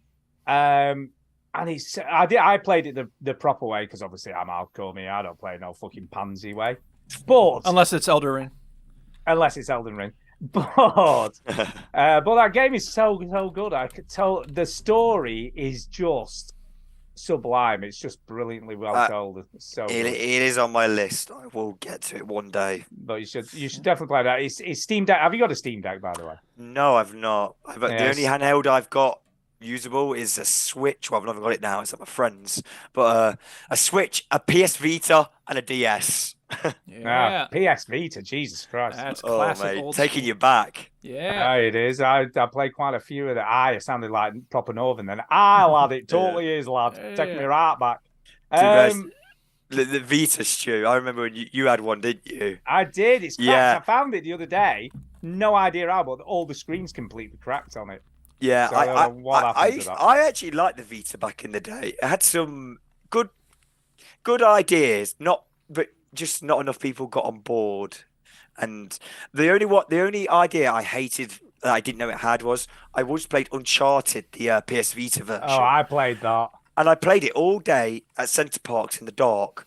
And for some reason, there's a mechanic in it where you need to shine a light to see the map. Because Yeah. every day I would play it at night, I was on that mission for about 4 hours thinking, what am I doing wrong? Googled it and they went, oh yeah, this mechanic that no one's ever used in this Vita, that you just have to use it for this one time. There, Yeah, I remember I had there's to get that. I had to get his light out of my phone, try and blur it up to see his map. Oh, The thing is, the trouble with this, like especially the early games on the Vita, it was all, and this happens a lot with all Sony stuff. It's, yeah, you have to use every feature Yeah. on the hand, on the actual system, just to show what everything does. Mm. I'm Yeah, trying to think, what was the game I used to play, like a music rhythm game with beginning with a P. What was that called? Oh, Papillon. Or something. Pokey. Oh, Patapon. Patapon. Yes, Now I loved that. was a That game. game. Oh, that That takes was me a back. Vita game. That Patapon. was a game. That was a good game. That's where I found out about rhythm and music. I was like, wow. Yeah, Patapon was brilliant. Yeah. That takes me back. That was a good game. That was. Well, there were some actually really good games on the Vita, like exclusive stuff. Yeah. Guacamelee was on there, wasn't it? Was that on there? Gravity Yeah. Rush. Do you remember Gravity Oh, Rush? that was a awesome game. I remember when I think you made.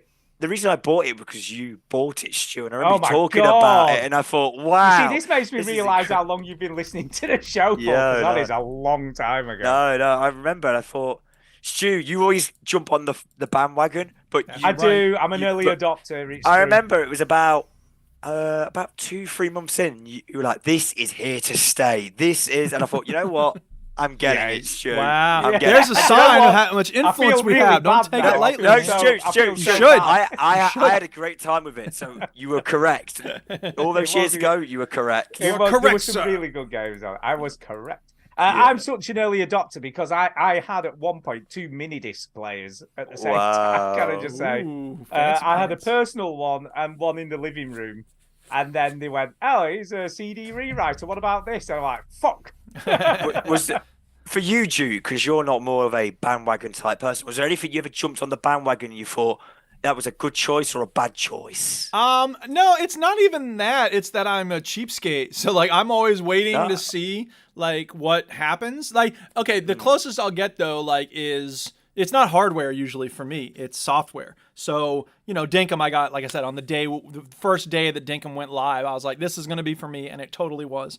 Yeah. I remember I was so in love with Battlefield 2 Modern Combat, which was the console make of Battlefield 2, that I would just love that game. And when Bad Company was coming out, I was really excited for it. And then it was such a disappointment because it was so different. And that was the day I was like, I'm never buying a game on day one ever again. And I haven't bought too many of them since then, to be honest. So, yeah. To be honest with me, I think it's less about new gadgets and more about technology. Yeah. No, it's about gadgets for you, Stu. It's a bit of both. You, it's a you bit like of both, gadgets, really. and which is fine. I do. don't shame But like you for today, liking I gadgets, have my favorite controller is I have a Numark Extreme Pro. I have two controllers that I use, but one of them, which is I have a Pioneer one. I hardly ever use it now. Yeah. Because I got an Extreme Pro. It's got built-in software. You can just play it standalone. It's got built-in speakers. And today they released yet another update on it. They're constantly updating this thing and adding new stuff to it and new features. And now it's got Touch FX stuff that they've added that obviously it didn't have before. And it just works so brilliantly. I'm like, this is fucking brilliant. It's got like drum roll effects. It's got quite a few different new ones because it's sort of kind of hardware based. And I'm just waiting for stems to come. And I'm like, when are they going to put stems on Engine DJ? Because I want to have stems on here. And then it would be perfect. You know, I can just isolate the vocals, isolate the bass, isolate the, the melody. In case anybody doesn't realize, he's talking about DJ controlling, not video game controller. But it took me a second to realize it. I feel for me, the game that I've never bought a brand new game except Nintendo. They're the only exception because I believe in Nintendo. I bought 4 copies of Evolve day 1. Oh my god, that'll do it. I was the only champion. No, I don't blame you for never buying a new game. Bro, I remember I got paid. All my other friends had got jobs, and I remember it was £30 each if you bought like a certain amount of copies. So I paid 30 for 4. Oh my god, that's very generous of you. 120 quid. I remember I gave my friends. I hope that's not because of my recommendation. No. They were so no. It was IGN's, and I've never forgave them since. They gave it a 9 out of 10. Ever since that, I was like, I am done with that. Can't trust them anymore. Do you know what, though? We went to EGX, and we fucking loved it. You know, we were all sat there playing it, and we're like, this is fucking brilliant. I remember Ginny was like, yeah, this is going to be the... And do you know what it was? It was Left 4 Dead 2 creators. It was... IGN, 9 out of 10. On paper, it had everything it should have had. So, did you have any fun playing it when you first got it, Ben? About 2 matches, and then we realised everybody there was trying to be nice to me as well, going, thank you. They can't say it sucks if they're like, I could hear it in their voices. I went, are you going to tell them? I'm not telling them. You have to tell them. No. You know what it was? He's so nice. The DLC. You only had 1 monster, and you had to buy every monster, and they were like 15, 20 quid a monster. I don't think it helped. Oh my days! I couldn't believe. Well, at least you didn't throw in good money after bad, because a lot of people will do that. It's called the sunken cost fallacy. I already spent this much money. I better buy the other stuff too. You cut your losses, which is smart. I loved that game. I did love it, right? And I can't remember the classes now because it's so long since I played it. But there was one particular class I liked playing as, and the biggest issue was because it was class based. If you didn't get the class you wanted, you ended up playing something that you really didn't want to play, and you're just like, I'm not having fun here, and you end up backing out and keep trying to get in playing the class that I wanted to play as. Yeah, and that was my biggest issue with it. I just found a video called "Let's Play Evolve in 2023." Oh, don't do that to me. So, do you know when they made that other one, the zombie one? They released. It was recently, about a year and a half. Oh yeah, we played a little bit of that, and then we stopped playing that as well. I was like, I am not buying that game day 1. That it was on Game Pass, though, wasn't it? Yeah. Even then, you know what? I got that stung off that game. I was like, I don't. But you know what? Left 4 Dead 2, they can never take that away. What a game! It's true. What a game! And Left 4 Dead 1, to be fair, that was a solid game. Magnificent. Do you know? I think the last time I remember us as a community playing a game that everybody played was Left 4 Dead multiplayer. That's true. And fuck me, we had so much fun playing It was that two. game. The second one was a much better multiplayer than the first one, but it was they're both good. Because you could go as the zombies, couldn't you? Yeah, Like yeah. You could do that in the first game. So you I could always do that love in being both.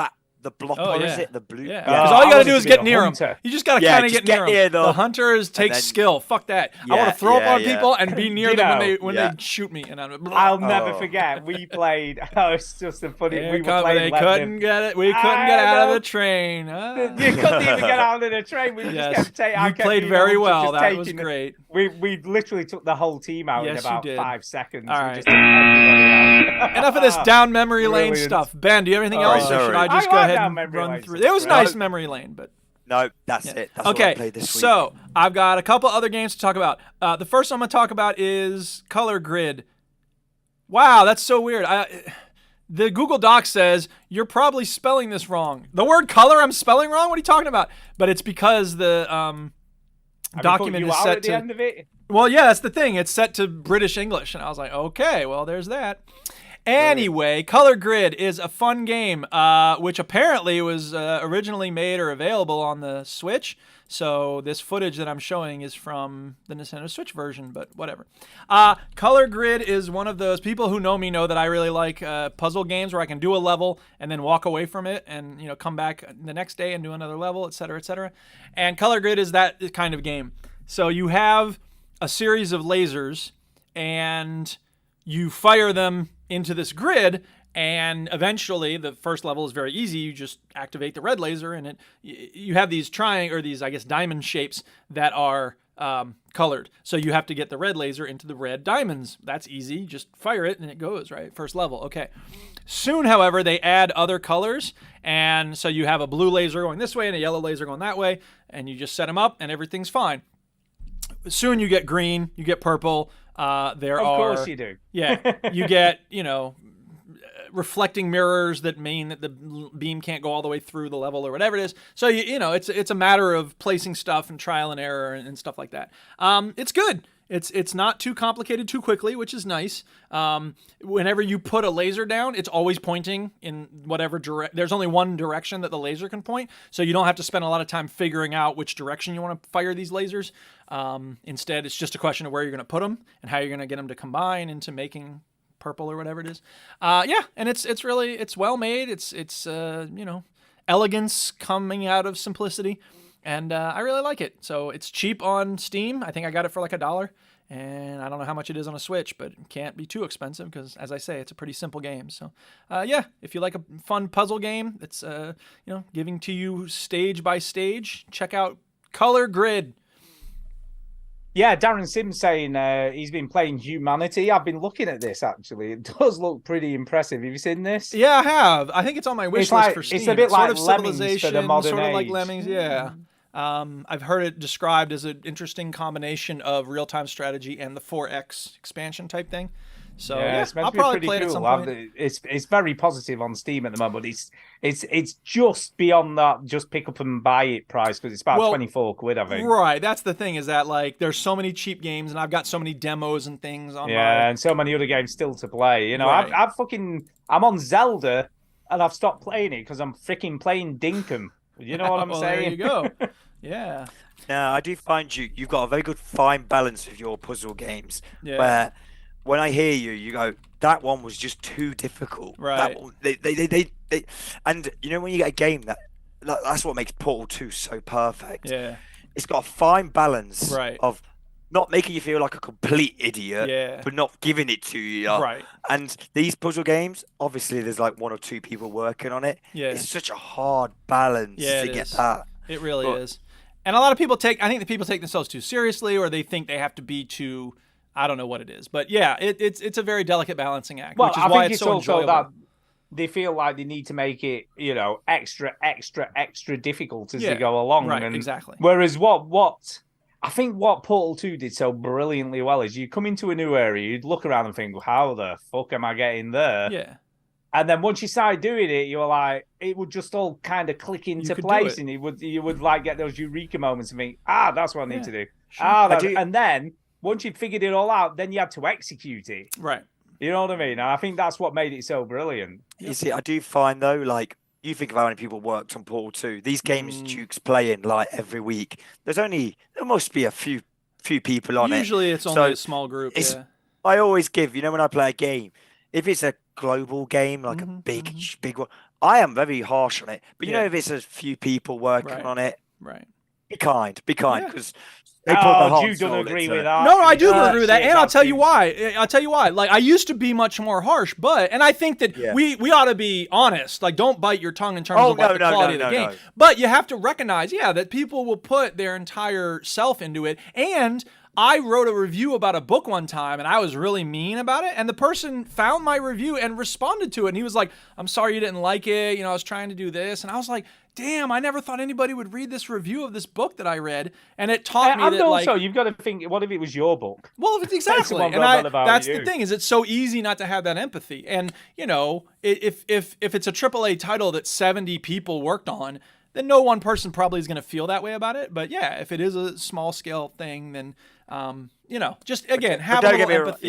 Yeah. For me, don't get me wrong. If I feel like it's a cash grab, even if it's one person making it, I am like, wow, how dare you? Right. But if I don't feel it's a cash grab, I am all for. You'll give it the benefit. Yeah. Unless it, like you said, it really is janky, and I'm like, dude, put that in the oven for another year. And then come back speaking of janky, I played a game that was available as a demo called Bunker Builder Simulator.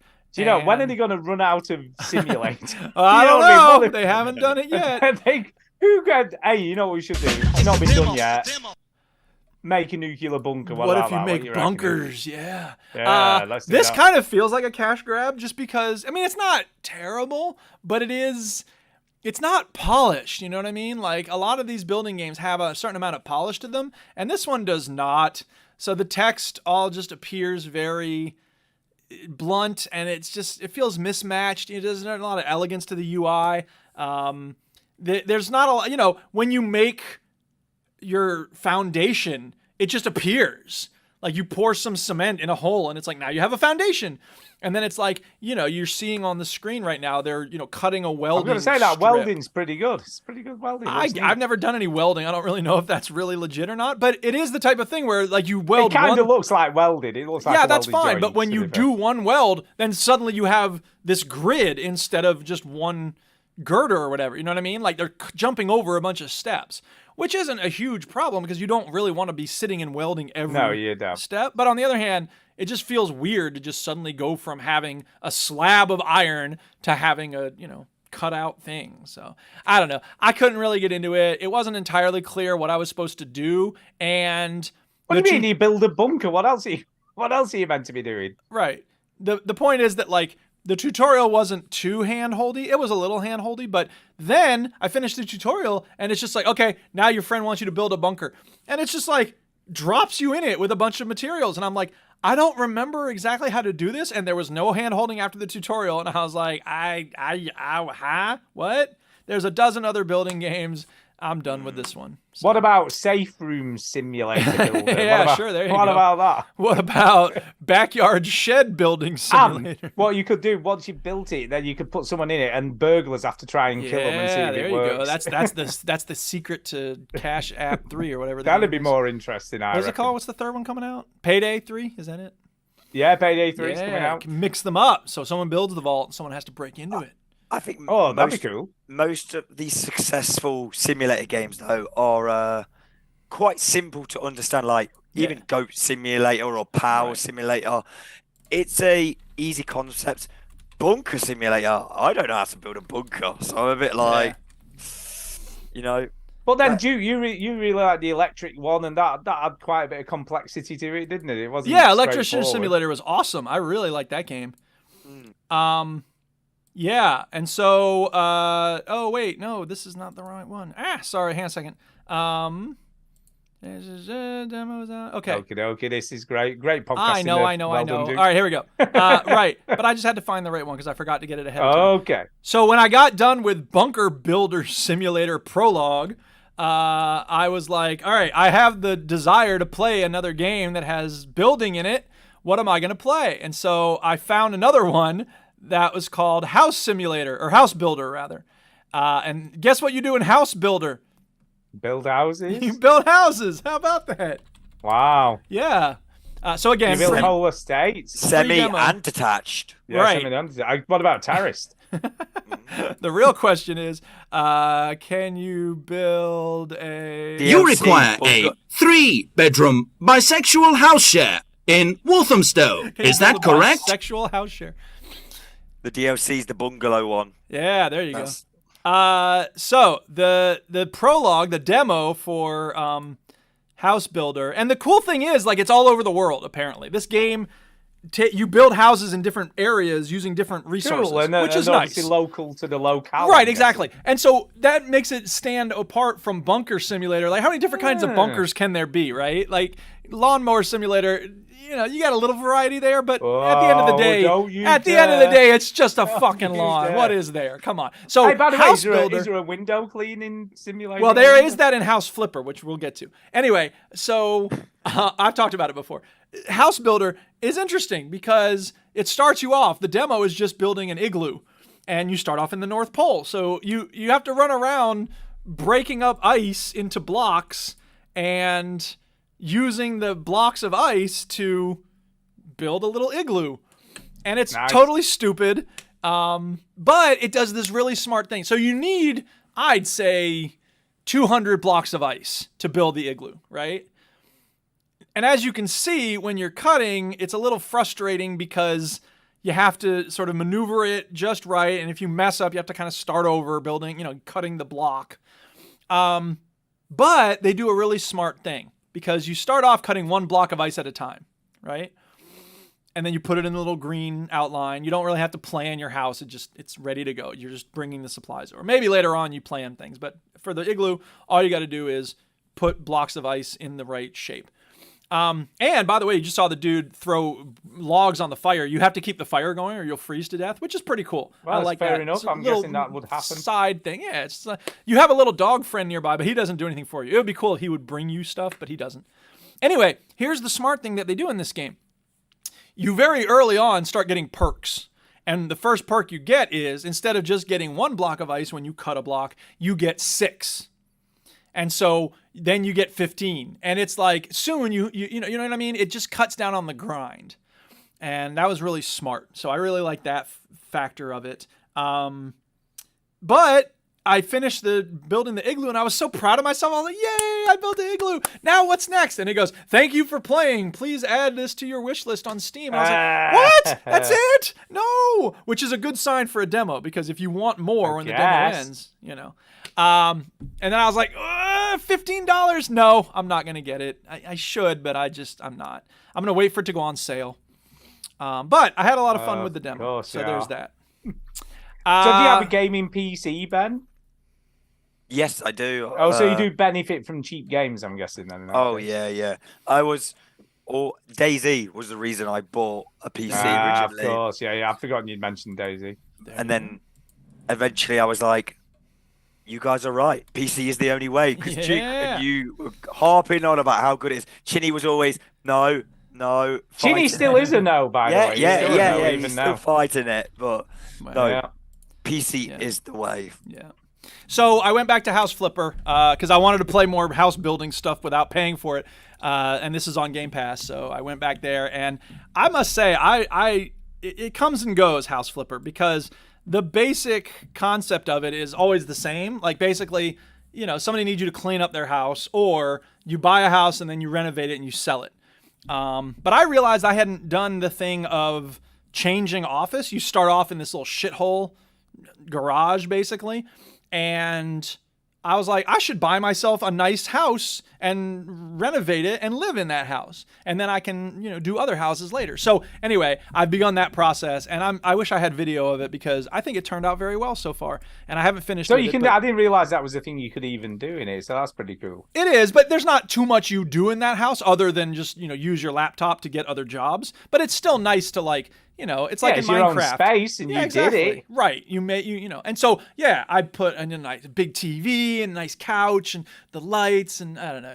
It's silly how much I enjoy the aesthetics of it. You like that kind of I stuff. do like though, that kind of stuff. It's It's almost Minecraft. pointless, It's, but even in cool, Rust, just like time's the last thing right you really, wasted. most people do in Rust is like decorate their homes. It's usually like go kill people and kill zombies. And I'm like, I want to make a circular house, and people are just like, what the Well, I fuck are just you remember you doing? building towers all And the time, like towers massive and towers. right, exactly. Well, they kind of nerf towers in Rust because now there's a height limit. So whatever. Oh, Yeah, what are you gonna bloody do? party poopers! I don't Yeah, know. exactly.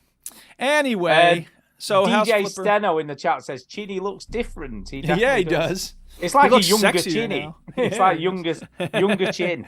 That would be my brother, Daniel. Younger, less bored, less irritable. Yeah, less bored. I like that. Anyway, House Flipper's fun, and Yeah, I'm having a not good sure time we're with having it, him so. back next week, to be honest. Oh, snap. Oh, dear. Oh, dear. anyway. What are you gonna do to make it worth anyway. our while, Chinny? Get us some T-shirts, maybe. Yeah, you better bloody get that T-shirt thing sorted out. Anyway, I think it's time for some emails. Shall we do that? I think that's a good idea.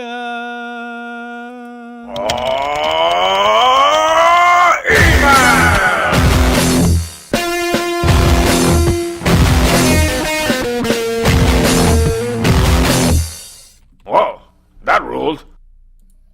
The first email tonight is off Gary Walker Jones. All right. Hey, Gary. Thanks for we haven't had an email off Gary for a while, so you know. Apparently over in not. Portugal eating his weird food and Oh, stuff. yeah. You know, even I like food and I'll eat pretty much anything. Even some of the stuff he described was very odd. How about this? to say. Bom dia. That's all the Portuguese I know. Well, actually, I spent a month in Brazil, and I also learned how to say "Não falo português." So there's that. I probably made that joke already. Go ahead. Anyway, his email is entitled Completionist Week. Okay. So that's what it is. Tell us about what evening, you gents, completed. and to all the listening ladies, gentlemen, and non-binary persons. Ladies and bees. Hope you are all feeling fine and dandy. You see, he says he's not posh, and then he uses a phrase like fine and dandy. Yeah, well, Just saying. there's that. Well, the episode number keeps on rising down day. Episode 3, no, it's 702. It's 702 today. 702 rhymes with stew, which it does, obviously. Ooh. And there's also the area code for Las Vegas. Okay. As well as the number of the bus route from Porto to Travagem. Okay. Good to Which know. I'm assuming is somewhere in Portugal. Who knows? Uh, Good to hear the legend Derek last week. I'm writing Yes. this surrounded by packing boxes, 142 to be precise. Wow, that's a lot of packing boxes. Oof. As we are moving from Portugal back to Germany next Oh, month. wow. Achtung. I only mentioned this as this week have escaped the boxes by actually completing 2 games. Ooh, okay. The first of said games was Ratchet and Clank Rift Apart on the PS5, which was an absolute blast from start to finish. That's probably the thing I miss most about having a PlayStation is the Ratchet and Clank games, because those were awesome. Yeah. They're Yeah, I always heard that awesome. game was really good.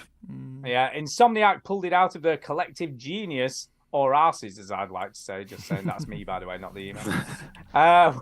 With this one, from taking full advantage of the DualShock controller through to the stunning visuals, and more important, the amount of fun it is just to play it. Yeah. It has pretty much everything: platforming, puzzle solving, and brilliant combat mechanics with a wide variety of weapons collected along the way. It was included in the PS Plus back in May, so if you have it in your library, it's worth taking a look.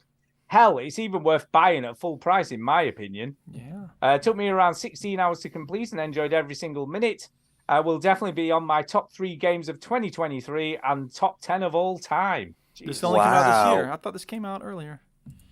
No, well, we've always said it does, if you play it this year, it doesn't Okay, really okay. matter whether Just it came making out sure. this year or not. Yep. It's also coming to PC soon, so the Master Oh. Race will be able to enjoy it. That means Nice. you, Duke. Yeah. The second game I finished wasn't quite as good, but I played based on your glowing recommendations last week of Planet of Lana. Okay. You didn't like that, I huh? played it on Xbox, and it's all right, I guess. He's done more than me, because I was going to try and finish that this week, and then Yeah, I did gardening stuff instead.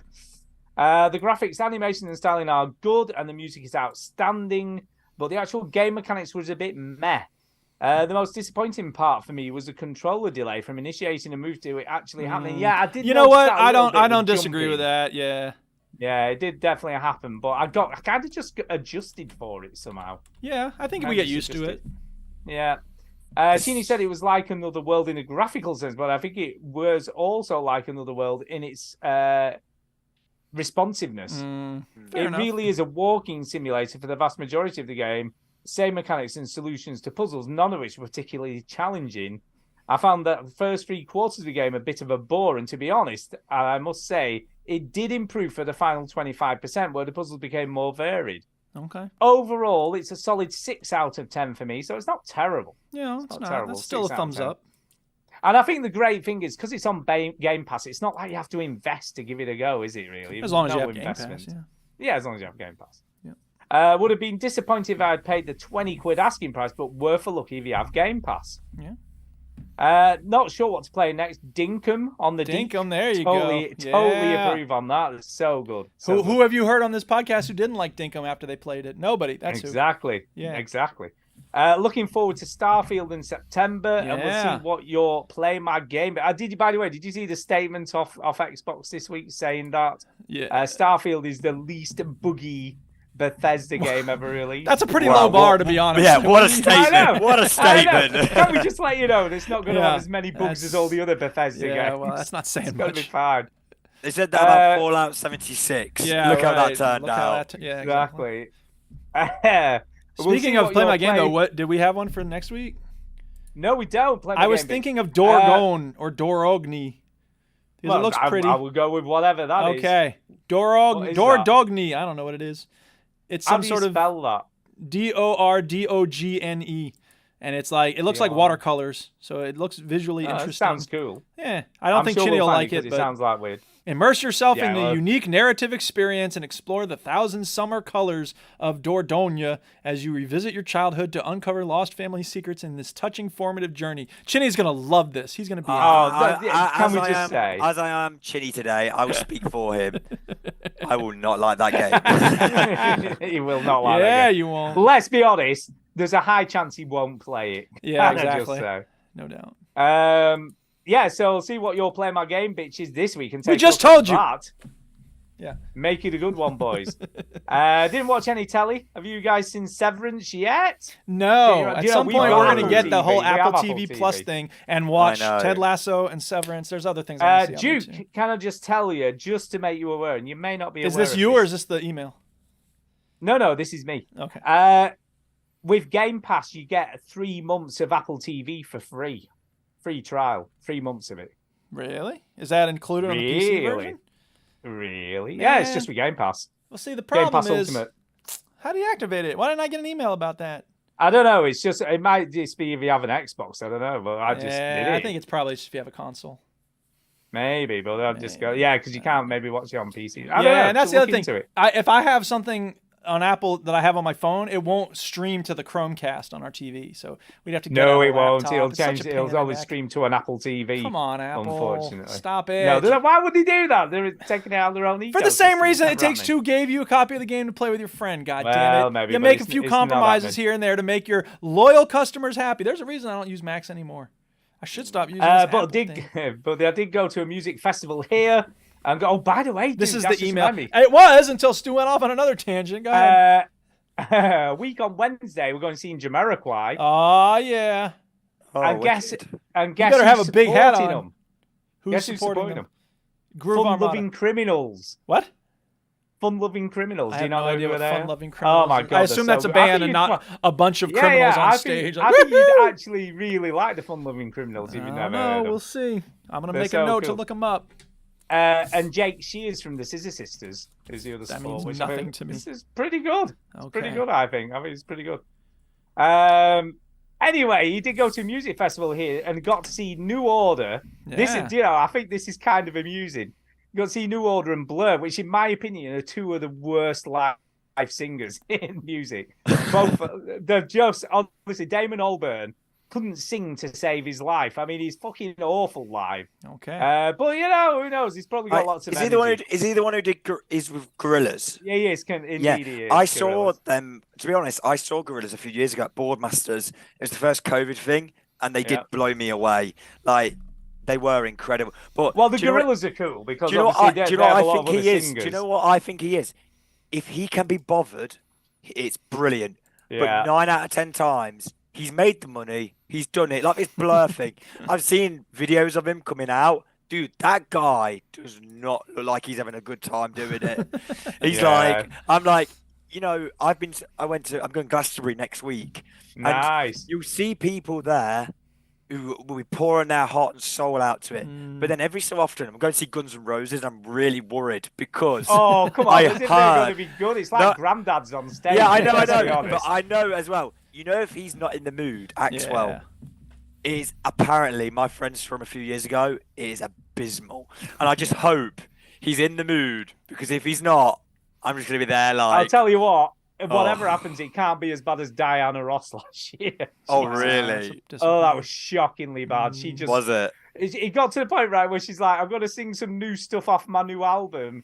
I might not be able to remember the words, she didn't. I remember you talking about that. That's completely couldn't remember the words because she'd only sung it a few times, and she's old. Wow. She's fucking old. That's rough. We've got that with all of us want to go see Blondie, and we're all saying like, "Oh no, Blondie might be pretty good." I hope she's still Debbie got Harry, it because Debbie Harry might, but she's old. She's ancient. Yeah, I know. I was like, I hope she can still remember. Now I want to know how words. old she is. You're talking about she's ancient. Debbie Harry, I reckon she's well in her 70s. I would have thought. Do you mind, 77, yes. Wow, she's up there. There you go. Daddy's ancient, 77. It's like one of the residents from work stumbling out on stage and starting singing. She was in you know what I Videodrome? mean? Where am I? What am I doing here? Where's my Her in food? Videodrome? Is it Pew Rage yet? What's happening? Oh, you know what I mean? Yeah, she was the main female lead in Videodrome. How about that? Oh my god. Anyway, anything else on that email there, Stu? Can we get through that? Sorry, there we is. Done? Okay. Anyway, according to him, he says, just a minute. I can't It wouldn't be a Veteran Gamers podcast if we got all the way through an email without stopping. Yeah, anyway, So Blue, despite a couple of technical issues for New Order, we had torrential rain on Thursday before the show, which flooded the stage area. And they claim this caused electrical issues on Saturday night. No, it's probably because he was singing terribly, can I just say? Could be. Both bands I enjoyed in my youth and really happy to see them both perform live. If you get a chance, I highly recommend it. Right, actually, waffled on far too long. Ta-ra for now.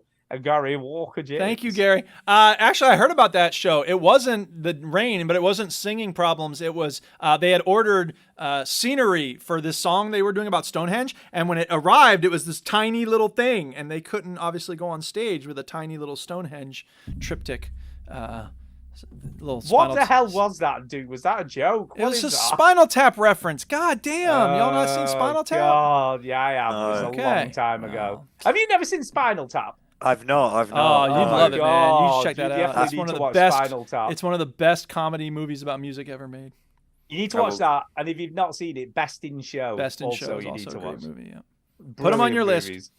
Put them on your list to watch. I'm writing it down now because I can't listen back to this episode because the sound of my voice, even though it's croaky, it will inflate my ego too much. There you go.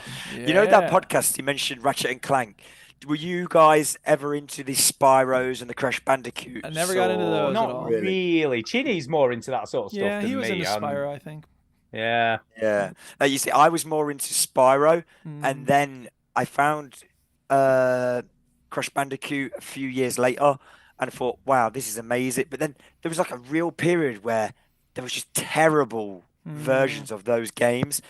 And then the first time I ever got hooked again was Little Big Planet on the PlayStation 3. Little Big Planet. Like, that game for me was like, this is what Crash Bandicoot... Yeah. The younger generation were like, wow, Little Big Planet, this is incredible. I'm like, yeah, that's how we used to feel about Crash Bandicoot. Yeah. It felt like at a certain point, Crash and Spyro, and there are other game franchises like this, they just kind of churned them out because they knew they would get the money and they didn't put the same love or attention to detail into it. I'll be honest, I fizzle. keep on eyeing up Sackboy's Big Adventure on PC for the Steam Deck, and I'm just like, I've just heard not great things about it. I know. I want to really like it, and I'm just I think it's the exact same thing Duke said. The first one was so good, and then they've just selling it out, making the brand make it a little franchise. bit weaker. Yeah, exactly. You make it a money machine, and then there's not as much love in it.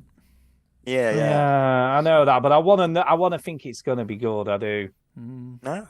You know what I mean? It could, but I love Sackboy. I love Little Big Planet. You love sacks of all kind. I didn't play. Knack. I did not. I always remember you guys play. I think it was you, Stu, who played Knack, and you were like, you kind of liked it, didn't you? Not really. Sort of didn't I? I got it free, I think, when I bought. Yeah, we got it free. We got it free, and I remember when I was playing it, I was like, "Wow, this is not the Crash Bandicoot killer." Like, no. I'm trying to think, what was the other game they released in the Little Big Planet universe that was like a standalone thing, and it was amazing. I'm trying to bloody think now what it was called. Spin-offs. Oh no! Oh, not sure. It's not Sackboy, but there was. I'm sure it's by the same people, and it was amazing. But I can't bloody remember what it was. Can't remember. I'm old. Don't worry. Same here. It'll come to me at some point. I'll maybe remember for next week. Who knows? Yeah. Right, we have got some speak pipes, and then we will do what does it mean after the speak pipes. What does it mean? Speak pipe. It's the way to leave a message for us. Okay, so am I starting with Antonio? Yeah, start with Antonio. Okay, we're going to start with Antonio. Here it is, right here. Clicky click. Sackboy's Big Adventure, Darren asked. I guess. No, it isn't that. There was one that came out. I'm sure it wasn't that. Well, you think about it while we listen to Antonio. So good. Hello, veterans. It is me, Antonio, Yay, aka Antonio. the guy that Duke always shouts out and plays Simpsons clips for. Hope all of you are well. And firstly, Stuart, thank you for inviting me on the show. I'm actually talking to you right now from a student accommodation, which I recently learned you can just get as a hotel room, which is kind of cool. It takes me back to university days. Nice. God, don't take me back there. Hope everyone is doing well, and congratulations on 702 shows, because 700 is a dud number. Video games. Tears of the Kingdom, it is mighty good fun. I got one of them OLED switches, because I thought, why not? You know, the game looked nice, the consoles look kind of nice, and yeah, the screen is quite lovely, but if anything else, it shows that how low-res the Switch is, especially compared to, say, an Asus ROG Ally or a Steam Deck. Yes, Stuart, I mentioned a Steam Deck. Funny enough, me and my missus, we both own one, and I think I've played it for about half an hour, as it, she loves it, let's just say that. She loves it, and meanwhile, I don't know, I struggle to play portable gaming. I don't know why. I'm sure your guest, hopefully, and at least Duke will agree, that when I game, I want to sit down, you know, like whatever I'm doing, I'm turning it off for half an hour or an hour or 10, and I just want to sit there and focus on the video game, you know? He started talking about the Switch. You can do that with a Switch, just sit there and play it. Or did he switch into VR? I may have missed that he talked about VR. No. Okay. Well, there is a second part. There is a second part. Okay. Let's I'm totally with you on that. In terms of VR. Oh, by the way, I've just remembered what game it was. Yes. Tearaway. Oh, Tearaway. Okay. Tearaway Unfolded or Tearaway. There were questions in the chat about whether it was Dreams or Astrobot. No, it was Tearaway. And then Ruben Mobby jumped in to say, Switches suck! Well, we're sorry you don't like them, Ruben. Well, he's probably right. You know, if you've got a Steam Deck, they do so. All right. Well, here's Antonio's second half. Yep, part 2, sorry. Tears of the Kingdom, yeah, it's great fun. Street Fighter 6, I got on that since I played the demo, and it seems like a very approachable fighting game, which nowadays is something I really need, as I don't really want to dedicate the time to learning That's the theme of the show this week.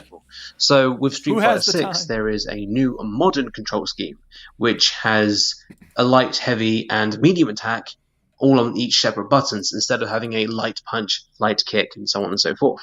And it is really fun. I'm not doing any of the multiplayer, really, like ranked mode stuff, but I'm just doing casual matches in what's called a battle hub, which is basically a little room where you can walk around with your custom-made avatar, walk up to people and say, you want to fight. It's really cool. I really enjoy it. Finally, Resident Evil 4 Remake. It's up there for one of the best games I've ever played, mechanically and gameplay-wise. There's a side mode called The Mercenaries, which is a time trial, basically, to put it very simply. And my God, it is so fun to do it over and over again, even if I've already got the best score I know I can get. Anyways, love you, veterans. I wish I was there on the show. So whoever that guest is, you better mention Naruto at least once right now, since apparently that is the thing that everyone mentions to me in this community. Go on, I'll give you time. Because you made it your Who's your thing, favorite Naruto character? Tell me that. What was the best Naruto story arc? That monkey that hangs out with him. There you go, Ben Naruto. Do you know this? Are you into Naruto at all? This is going to kill him. I don't know a thing about it. I know that my students, every year, there's at least one person who's really into Naruto, so it lives on. Some people like it. No, I apologize. I've let him down. Nah, You've let him it's all down good. now. It's all I would agree. Everybody brings their own thing, you know? I would agree with him on the, plugging it in, playing. I do like to play video games on the TV or on the PC monitor. But my Switch, Ruben Morby, who put Switches stuck, he's currently got my Switch. I lent it. Is this one of your friends? Yes. You can't say anything bad about this man. He bought copies of Evolve for all of his friends. Call him out. Yeah, Call him because it's funny. The Switch, for me, I've had it about 2 years, and I've only had it a year probably in my house. Because one of my friends broke his back, so he couldn't move. So I lent him my Switch. And do you know what? It's been so amazing because he's been able to just sit on his bed, play it for hours and hours and hours. And then I said, if your back's not fixed by Zelda, I need it back. Thankfully. And I'll tell you what, Fuck you and your back. Give me my phone. I struggled. I had to make that call. Oh, man, that's rough. And say, I need that Switch back. I got some books you can borrow. Those are just as good. I'll tell you what. I'll tell you what. His back was probably fixed better than the weapons in Zelda, just saying. Yeah. And then, do you know what, right? I got the Zelda back. Got it back. Thankfully, walked to give it me, so that's improvement. Yeah, that's a good sign. And then my friend Ruben, he got dragged into the hospital for liver failure. That's why my brother's saying it. Oh, my God. Right, so okay. My brother there, DJ Steno, is saying that's it. your brother, okay. So we decided I was like, that's a very prank. specific accusation for someone to make. We decided to play a prank on him, thinking it wasn't very serious. And what we did is, I brought him the Switch. We got a load of balloons, right? And we were going to say Spider-Man's round the corner like it's Make-A-Wish Foundation, right? As a joke. Brilliant. So we started walking round, right? Thinking it wasn't very serious. And I have been to hospital in many years. And all of a sudden, it just got to the serious section where he was. No. And there was an intensive care. Yeah. And I just said to my brother, I says, I can't do this. This isn't funny. This is sick, right? My brother goes, no. What are we going to do with these balloons? We're here now. We've just got to do it. Do the joke. So you followed through with it. So, I walked in, gave him the Switch. Then my brother gave him the balloons. And while I was doing that, I go, yeah, Spider-Man's around the corner. This guy next to him is just like in absolute agony. I'm like, Ruben, I can't do this. We need to leave right now. Like, I'm sorry. This is just a terrible idea. I didn't think it through. So, ouch. At this moment in time, he has my Switch. And Ruben, as you can hear it, if it sucks, can I have it back? Yeah, really. You don't like the Switch? Give it back, dude. And now Chloe Mobby's in here. Half the people watching are your friends now. Damn. That's his wife. That's his right. wife. Hi, Chloe. Thank you for joining us, all the Mobbies. Yeah, I'm boosting your numbers here. Yeah, you are. By the end of the show, we never have 10 people watching. We're lucky to have 3 at the end of the show. It's been pretty consistent all night, though, to be fair. Yeah. Anyway, dude, we have got another email. So here comes the one from Saint Diesel. Not Derek. It's different from Derek. Not Derek. This is, Saint not Diesel. Derek. It is. Yeah. Hey, Veteran Gamers, it's Saint Diesel back again. I think I'm finally getting the hang of this speak pipe malarkey. Yay! Hey, listeners, if you want to make the Veteran Gamers happy, go to their website, scroll down to the link for the speak pipe, and leave your own. You don't have to sign in anything. If I can send one each week about any old crap I'm thinking about, I'm sure you can do better. No, this week I wanted to talk about a part of your body you use when you're video gaming. Your butt? And I'm not talking about those Japanese hentai games that you can seemingly buy everywhere these days. Wow. What about Hitler hentai? He went there. Also, I've heard. Did. No, I'm talking about your eyes. A recent episode of the SEAL podcast, I heard Neil talking about his experiences getting his eyes tested. And he said at the end of that, everyone should go and get their eyes tested, even if they didn't think they had any particular eye problems. So I thought I'd do exactly that, maybe in the next 2 or 3 weeks. Who knows, before the end of the year, I could be wearing glasses. But I have 4 questions for you, Veteran Gamers. Oh, my goodness. Wow, 1, that's all the do you wear questions. glasses? 2, do you wear contact lenses? 3, have you been for an eye test in the last few years? And if the answers to the first 3 questions are no, what would it take to get you to go and get your eyes tested? And I think that's it. So who knows? Before the end of the 2023, I could be making that super cool Austin Powers look popular again. Oh, You yeah, never know. baby. Yeah, baby. That was not me playing that sound clip. That was the end of Saint Diesel's speak pipe. So, Stu, obviously you wear glasses. I went for an eye test last year, and I'll tell you for why. Because I was at work, and we have a long straight corridor, and the boss of the care home was stood at the bottom talking to me, and I literally couldn't tell who it was. Oh, no. Not even from his voice? No, he's a woman. It's Denise. And I'm like, and I could, well, she was quite away, probably about 70 meters away, like 50, 60 meters down the corridor. But obviously, I should have been able to see who it was. And I was like, is that Denise? Who is that? When I was like, I think I should go get my eyes tested. What's kind of the craziest thing that's happened since I've, well, apart from feeling like I was going to fall over when I first put them on for the first time, because I got varifocals because I can't obviously read properly either because I'm old. Yeah. Yeah, when the whole like ground was moving up and down like I was on a ship or something. Dude. I'm like, this is a bit weird. This doesn't work. Whoa. Yeah, so I went back in the shop and I'm like, is this meant to happen? And they were like, yeah, you'll get used to it. It's fine.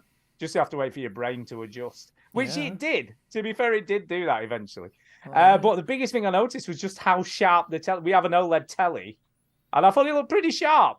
And now I've got the glasses. I'm like, wow, it's really sharp. Now I can actually see. You hurt your eyes on how sharp it is. Yeah, I'm benefiting from the expense and the amount of money I paid for a very fancy telly now. I feel like I'm getting my money's worth. So I definitely think if you just think things will just look a little bit blurry, it's probably worth getting your eyes checked out. It can't hurt to have them checked out. Ben, you ever wear glasses? I was pretended I was so blind that I wanted to wear glasses, and the guy could tell I was faking it. So it was about primary school, and everyone had glasses, and I thought, oh, I want to hop on that trend of glasses, thinking it was cool. You could just get some with clear lenses. You do know that. Yeah. I didn't know that at the time. Yeah. And I remember he dragged my mum away, and now I know. He doesn't need glasses, but there is something wrong with him. Yeah, she says, this boy's just faking it. He's just faking it. So mum and dad went, right, okay, yeah, you need glasses. You're having that pair. And it was the worst pair of glasses you've ever seen. That's and I was awesome. like, Dad, Mum, no, I want the cool ones. They went, no. That's the pair. No designer glasses. Fess up!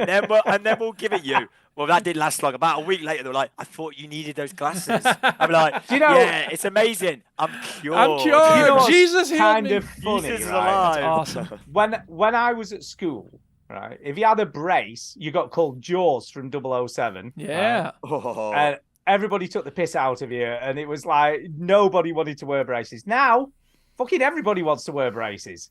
Like when my daughter had braces, it was almost like everybody was jealous of the fact that she wore braces. Interesting. When I were at school, when you wore glasses, you got called Specky Four Eyes. Mm-hmm. You got all these horrible nicknames and stuff for wearing glasses. Now, no one gives a shit. Everybody wants to wear glasses. What is going on? I think we've gotten kids in some ways to be a little more civilized and not give each other shit for medical necessities that they have, and that's a great thing. Yeah.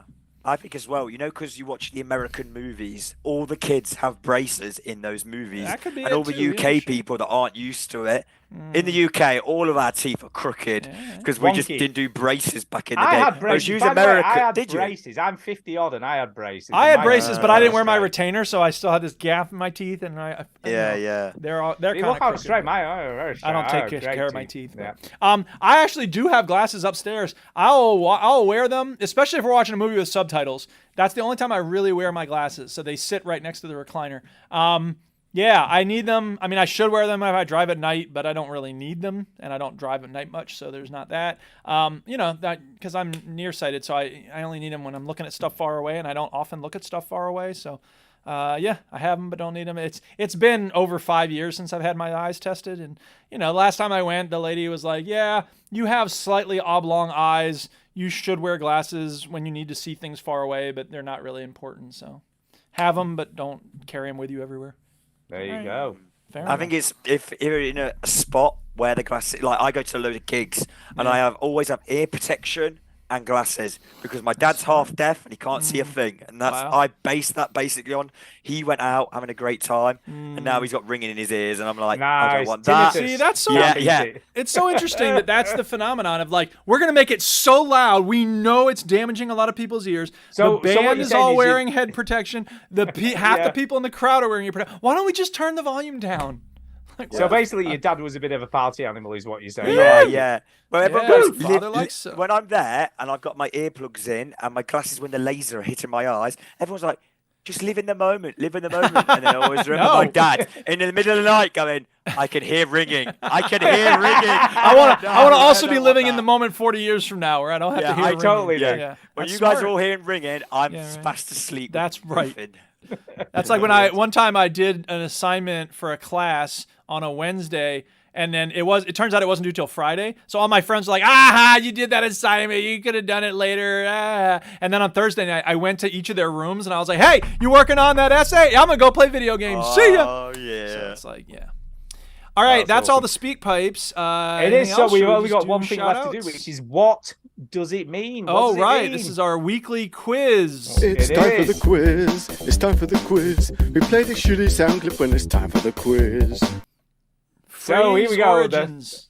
The what does it mean? Where did these sayings come from? So the first one this week here, ready, is the apple of my eye. Where does that come from? The apple of my eye. Steve Jobs used to fall in love with people that worked at Apple, and he would give them promotions based on how hot they were. And so he would say, "You are the apple of my eye this week." See, I don't know any of these, so I'm just going to make up bullshit and try to be funny. So basically, the apple of my eye means like you're my favorite, or you're being harassed at work by Steve Jobs in a black turtleneck. Ben, what do you think? The apple of my eye. Where do you think this originates from? Oh, well, I'm going to take it right back to Adam and Eve. Do you know, that's what I was thinking. I'll be honest, I had the same thought process. They were looking at all these beautiful things and they thought, "Ooh, what's that? That is special, that is." Yeah. If there was that apple, I want to know what made that apple so special. Was it like, I don't know. Talking Snake recommended it. That's a pretty special apple. Yeah. Exactly. That's why it's the apple of your eye. Yeah. Maybe they're doing some ganja and they realized, this apple's crazy. Dude, it's the best apple ever, man. It's the only apple ever, but that's also the best one. Yeah. I am going to go with that because that's kind of my thought process was the same. I thought it was Adam and Eve and apple of my eye. So Newton's the other let's see what it is. Are you ready? Is it the real answer, though? All right. Here we go. So anyway, the Old English phrase was first attributed to King Alfred the Great of Wessex, AD 8085. He was the Steve Jobs of his time. I'm basically going to take that as a win. In Gregory's Pastoral Cur, but also appears in Shakespeare's A Midsummer Night's Dream. Classic. So it doesn't actually say where it originated from. Yeah, I know. Like, what did he say, or how did that? But why did he say it? Why did he say the apple of my eye? We know who came up with it, but not why. I have noticed every week, whenever he does this, there's always a Shakespeare theme in one of them. So every week, just guess it. If you don't know, Shakespeare. Something to do with Shakespeare. Maybe that's the way. Well, it's funny you say that because I went looking for the origin of the phrase, and it came up with the first website is No Sweat Shakespeare, which says the phrase comes from a Hebrew expression that literally means little man of the eye, a tiny reflection of yourself you can see in other people's pupils. That's kind of cool. You're being focused on and watched closely by that person. So.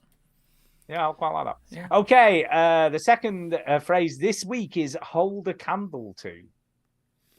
So hold a candle to. I mean, I imagine back in the day when the candles were all you had at night, you needed to see something, and if it was not worth looking at, it didn't make sense to hold. You didn't hold your candle to it. That's all I can think of. I think it's mafia related. You grab the guy by the collar. You get the candle, put it next to him, and you go, "Listen here, mate," and you're threatening him with a candle that you're gonna burn him, and there then you go. What, drip hot wax on him? I was Yeah, going to say, what like a you doing? blowtorch might be more threatening, back but in, hey, candle could back do in the some Tudor damage. times. Tudor Yeah. times. They didn't have There you go. the old. It It was in Ah, Shakespeare. It was in there you Romeo go. and Juliet. There it is. Yeah. There's got to be some like mafia lot in the Tudor times. Sure. They're like, how can we make them pay? I know. Yeah. Let's candle them. Let's hold them to the Yeah. candle. Candle. I don't know. I'm not too sure about this. I'd sort of go a bit with Duke, really. Like, if you want to look at something, you hold a candle to it. I don't know. To illuminate it. Yeah. Well, let's see. Let's see. Let's see. The fridge originates. Did you know that? The phrase originates from when apprentices were expected to hold the candle up so that their more experienced colleagues could see what they were doing. Interesting. That's cool. The phrase first appeared in print in Sir Edward Derring's The Flower Cardinal Virtues of a Carmelite Friar. Oh, that in book sucks. 1641. I hated that So book. there you I'm go. just kidding. I've never read that book. I've never heard of it. I like that. Hold the candle up. So Yeah. they were like the lackeys, basically. I guess so. Right, the final one this evening is Chow Down. Chow Down. Where does this come from? I want to know about Tuck In because that's a British one. Yeah, I don't know. You want to tucking in? Tucking yeah, in. yeah. Chow Down. I don't know. I would imagine it's something to do with like the Oregon Trail. The pioneers going across the stolen in Indian land, and it's time for chow. So let's chow down.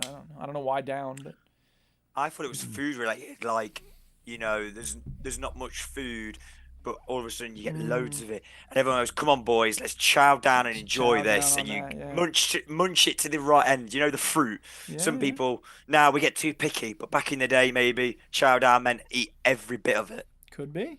That makes sense. I like that. I'm going to go with something completely different, right? I think Okay. this originates in Chinese takeaways, Oh my right? goodness. When you get your chow mein, There you go. get your chow mein, Yeah. right? You've got to get it on your chopsticks, which is very slippery and it can fall down your chopsticks. Ah. So you've got to chow down. You've got to get it. It's in like your mouth man before down, it but falls, chow down. Yeah. falls off your chopsticks. That's Okay. what I'm saying here. That's a very interesting Oh, my God. approach. I like that. If it's not correct, I'm making it that now. There you go. So whenever I have a chow mein, I'll be like, "Lads, let's chow down." All Yeah, right. Exactly. chow down on this chow. Chow down was first used by the U.S. military during World War II. Oh wow. Oh, I'm so close. I am actually kind of close in a way. It's Chinese related. Huh. Chow is a Chinese breed of dog that became a Western slang term for food due to the Chinese reputation for eating dog meat. Interesting. So there you go. So that's where it came from. So they used to go Okay. chow down because How about that? they were eating dog meat. That's a solid half a point for you. That's I think it's right. half a point because at least I got the China connection, although it's from a completely different reason. There you go. That's all, folks. Until next week, thank you and good night. So thanks ever so Thank much for you. that. Yeah, thank you. I really love these, Mark. Just keep on coming. I love it. It's fun. And there's loads of them. So, I reckon there's an endless supply of these sayings. Yeah. So it's pretty good. So thank you. And on that note, we need to do some shout outs and get the It's hell out time of for a here. shout out. Hey! Ben. I'm going to go first. I'm going to go first. Hey Ben, Stu's gonna go first. I'm Go fucking for going it, first. Stu. Yeah, go ahead, You're in Stu. charge, bro. Yeah. You're in charge. I am the man. I'm so gonna take a going wild first. guess. He's gonna thank Ben for coming on. I'm going to thank Ben because I think, you know what, Ben? How did I know? You've sold your... And I'll be honest, I think your voice has kind of got better as you've gone along tonight. I think I we do fixed- feel You'll be like paying that. for it tomorrow, though. Yeah, we Yeah, it's- fixed your voice. as It's we've the been power of the podcasting. veteran gamers. That's It is, right. we We fixed it. heal everything. We have There's someone fixed your who was voice. crippled who can now walk because of the sound of our voices. And I'm going to shout out Antonio as well for sending us a nice couple of speak pipes there. Obviously, Yeah. Shout out not Derek because we like him. I like the Oh new right, name, not Saint Derek, Diesel. it's You fine. mean? Yeah. Yeah, Saint Diesel, not Derek. Mr. Not Derek. And yeah. also, yeah, it's not Derek. And This is we're the also club gonna of the shout- of the ancient order of the no homers. Sorry, go on. And I'm also going to shout out Chinny, who I hope is enjoying his sex adventure with sheep in Wales. So there you go. Sex noises. There you go. Perfect. Yes. Now, Duke, Ben. No, Ben's No, going next. Duke. Nope, Fuck Ben. I'm not- Go on, Ben. We'll let you go. Duke, I don't want to do that with you. I'd like to thank both of you, Stuart, as very much for when you offered me. I couldn't believe it. I was cleaning windows at a nursery at 6:30 in the morning. I thought, wow, you are my life. That's You hard. are keen. I thought this is the moment I've always been waiting for. So you've answered it. If there is a God, he answered. Hey, I'll tell you what. Ben does all right, doesn't he? Getting Hey. a full fucking nursery at first thing in the morning. Yeah, all you them keep me windows. busy. But How no, many charges by the window, doesn't he? Like You 4 know, through the window. you know. Because he doesn't give you shit grease windows. They're clean That's as it. He hell. probably just did that one building and he Yeah. was There done you go. for the day. That's No, right. I appreciate all your hard work you've always done. I always mention Stu. I remember when you did the Melissa Hudson I've done interview. two of them. Yeah, Two Yeah, interviews, I guys. remember that. And Brilliant. Duke, I always remember you did your special Skyrim one. That was a real. Yeah. I remember. I was like, wow, Duke's actually talking deep about what really his passion. There you And go. I always one of my favorite episodes from you is when you got scammed. No offense to you, but Oh no, that yeah, was an exciting Dude, moment, no doubt. that was Yeah. like I Oh, remember yeah. I was jaw dropped. It just proved to me that intelligent men can fall Well, for that. I Like, think Duke fell for the smoke being blown up his arse is what he fell for. I couldn't believe it because Chitty and you were like, it's you, Stu, were like, no, you're the last person. we Yeah, would have well, accepted." and I that's it. remember I was like there. I bashed my head against the wall thinking, there is no way. Oh, Like, anybody wow. is capable of being scammed. It's like with cults, like people, Yeah. you're like, how did you get in a cult? And it's like, dude, Yeah, it's easy anybody can. It's just like advertising. Like we're all vulnerable to advertising, and the more you say it has no impact on me, the more likely you are to get drawn. Well, in by to be it. fair, it does. Talking of sayings, flattery apparently does get you everything you want. For the last time, Especially it Duke's wasn't credentials. flattery. It wasn't flattery. It was the person saying he needed help, and that is my Achilles heel. No, he did not. You said you'd been invited to a tournament and that you was like the perfect player because he looked at your stats. And No, how he good you didn't. were He at never Rocket said any of League. that. I don't know Yes, where he you're did. coming up I with remember that. you telling us. Ben, back me up here. He was being I'm not told, getting involved. it was All I know being- is- I can go wanted to find the join original this audio if you tournament. want. I All I remember know is- And exactly what all he happened. had to do was sign in. There's certain Send him his- episodes that I like, podcasts I Here's the link, save sign permanently in here. onto my phone, and that one is permanently saved to my Wow, phone. so you could easily So access I it, but always click that one whenever I need a Whatever. laughter of yeah, wow. that's But fine. no, I mean, thank you. No. again, I was No, I know it stupid. hurt. I was really, I know, really I know. stupid in Yeah, that moment. oh, So no, I'm not dude. going to I've dispute been that there. part I've of it. been there. I've been It's there, just dude. that I've it been was. It really was because I felt bad for the person. I wanted to help him. No. So, for whatever No, it's worth. thank you that's so much. I'm And sure you did. Chinny as well. I appreciate the offer of him. I'm glad he's in Wales. He couldn't come back because I was in Shrewsbury near Wales and I came back to do the show. But Yeah. Oh, that's commitment for Some you. of us are Commitment. dedicated, and some Commitment. of us are not. And so, I'll thank my brother Dan because he was a step in if my voice was that bad that I literally couldn't speak. Hey. And we're going Glastonbury, so Nice. he's driving down. And if I'm nice enough to him, I might be able to sleep in his caravan and not in the tent. all right. We will There you see. go. But no, thank you so much all. And so. if you've got through this with my voice, everyone I think listening, it's been brilliant, by the Thank way. you. It's been fun. It's been fine. yeah, thank So I'll shout out everybody watching and listening, Ruben and Darren and DJ Steno and Chloe and thanks to Saint Diesel and Antonio for sending the speak pipes and it's Mark who sent the phrase. It is Mark origin who thing. sends the Thanks quizzes Mark for for us. those. And who was the other email from? It was from Gary Walker. Gary, Jones, right. of Thank you. course. So everybody listening, everybody who's a part of our community, Amar and, Tainted Brain every week, they're sharing fun stuff on the Twitter and the WhatsApp. So, and the Duchess has had kind of a rough week, but it's going to be a new week starting tomorrow. So that's going to be good. And I hope our dog doesn't, wake us up at 3 a.m. tonight because he's been doing that. So whatever. That's it. I think we're done. Are we done? I think we're done. Yeah, Okay. I think that's it. I think All we're done. right, show's over. No refunds. You heard the robot. Get out. Won't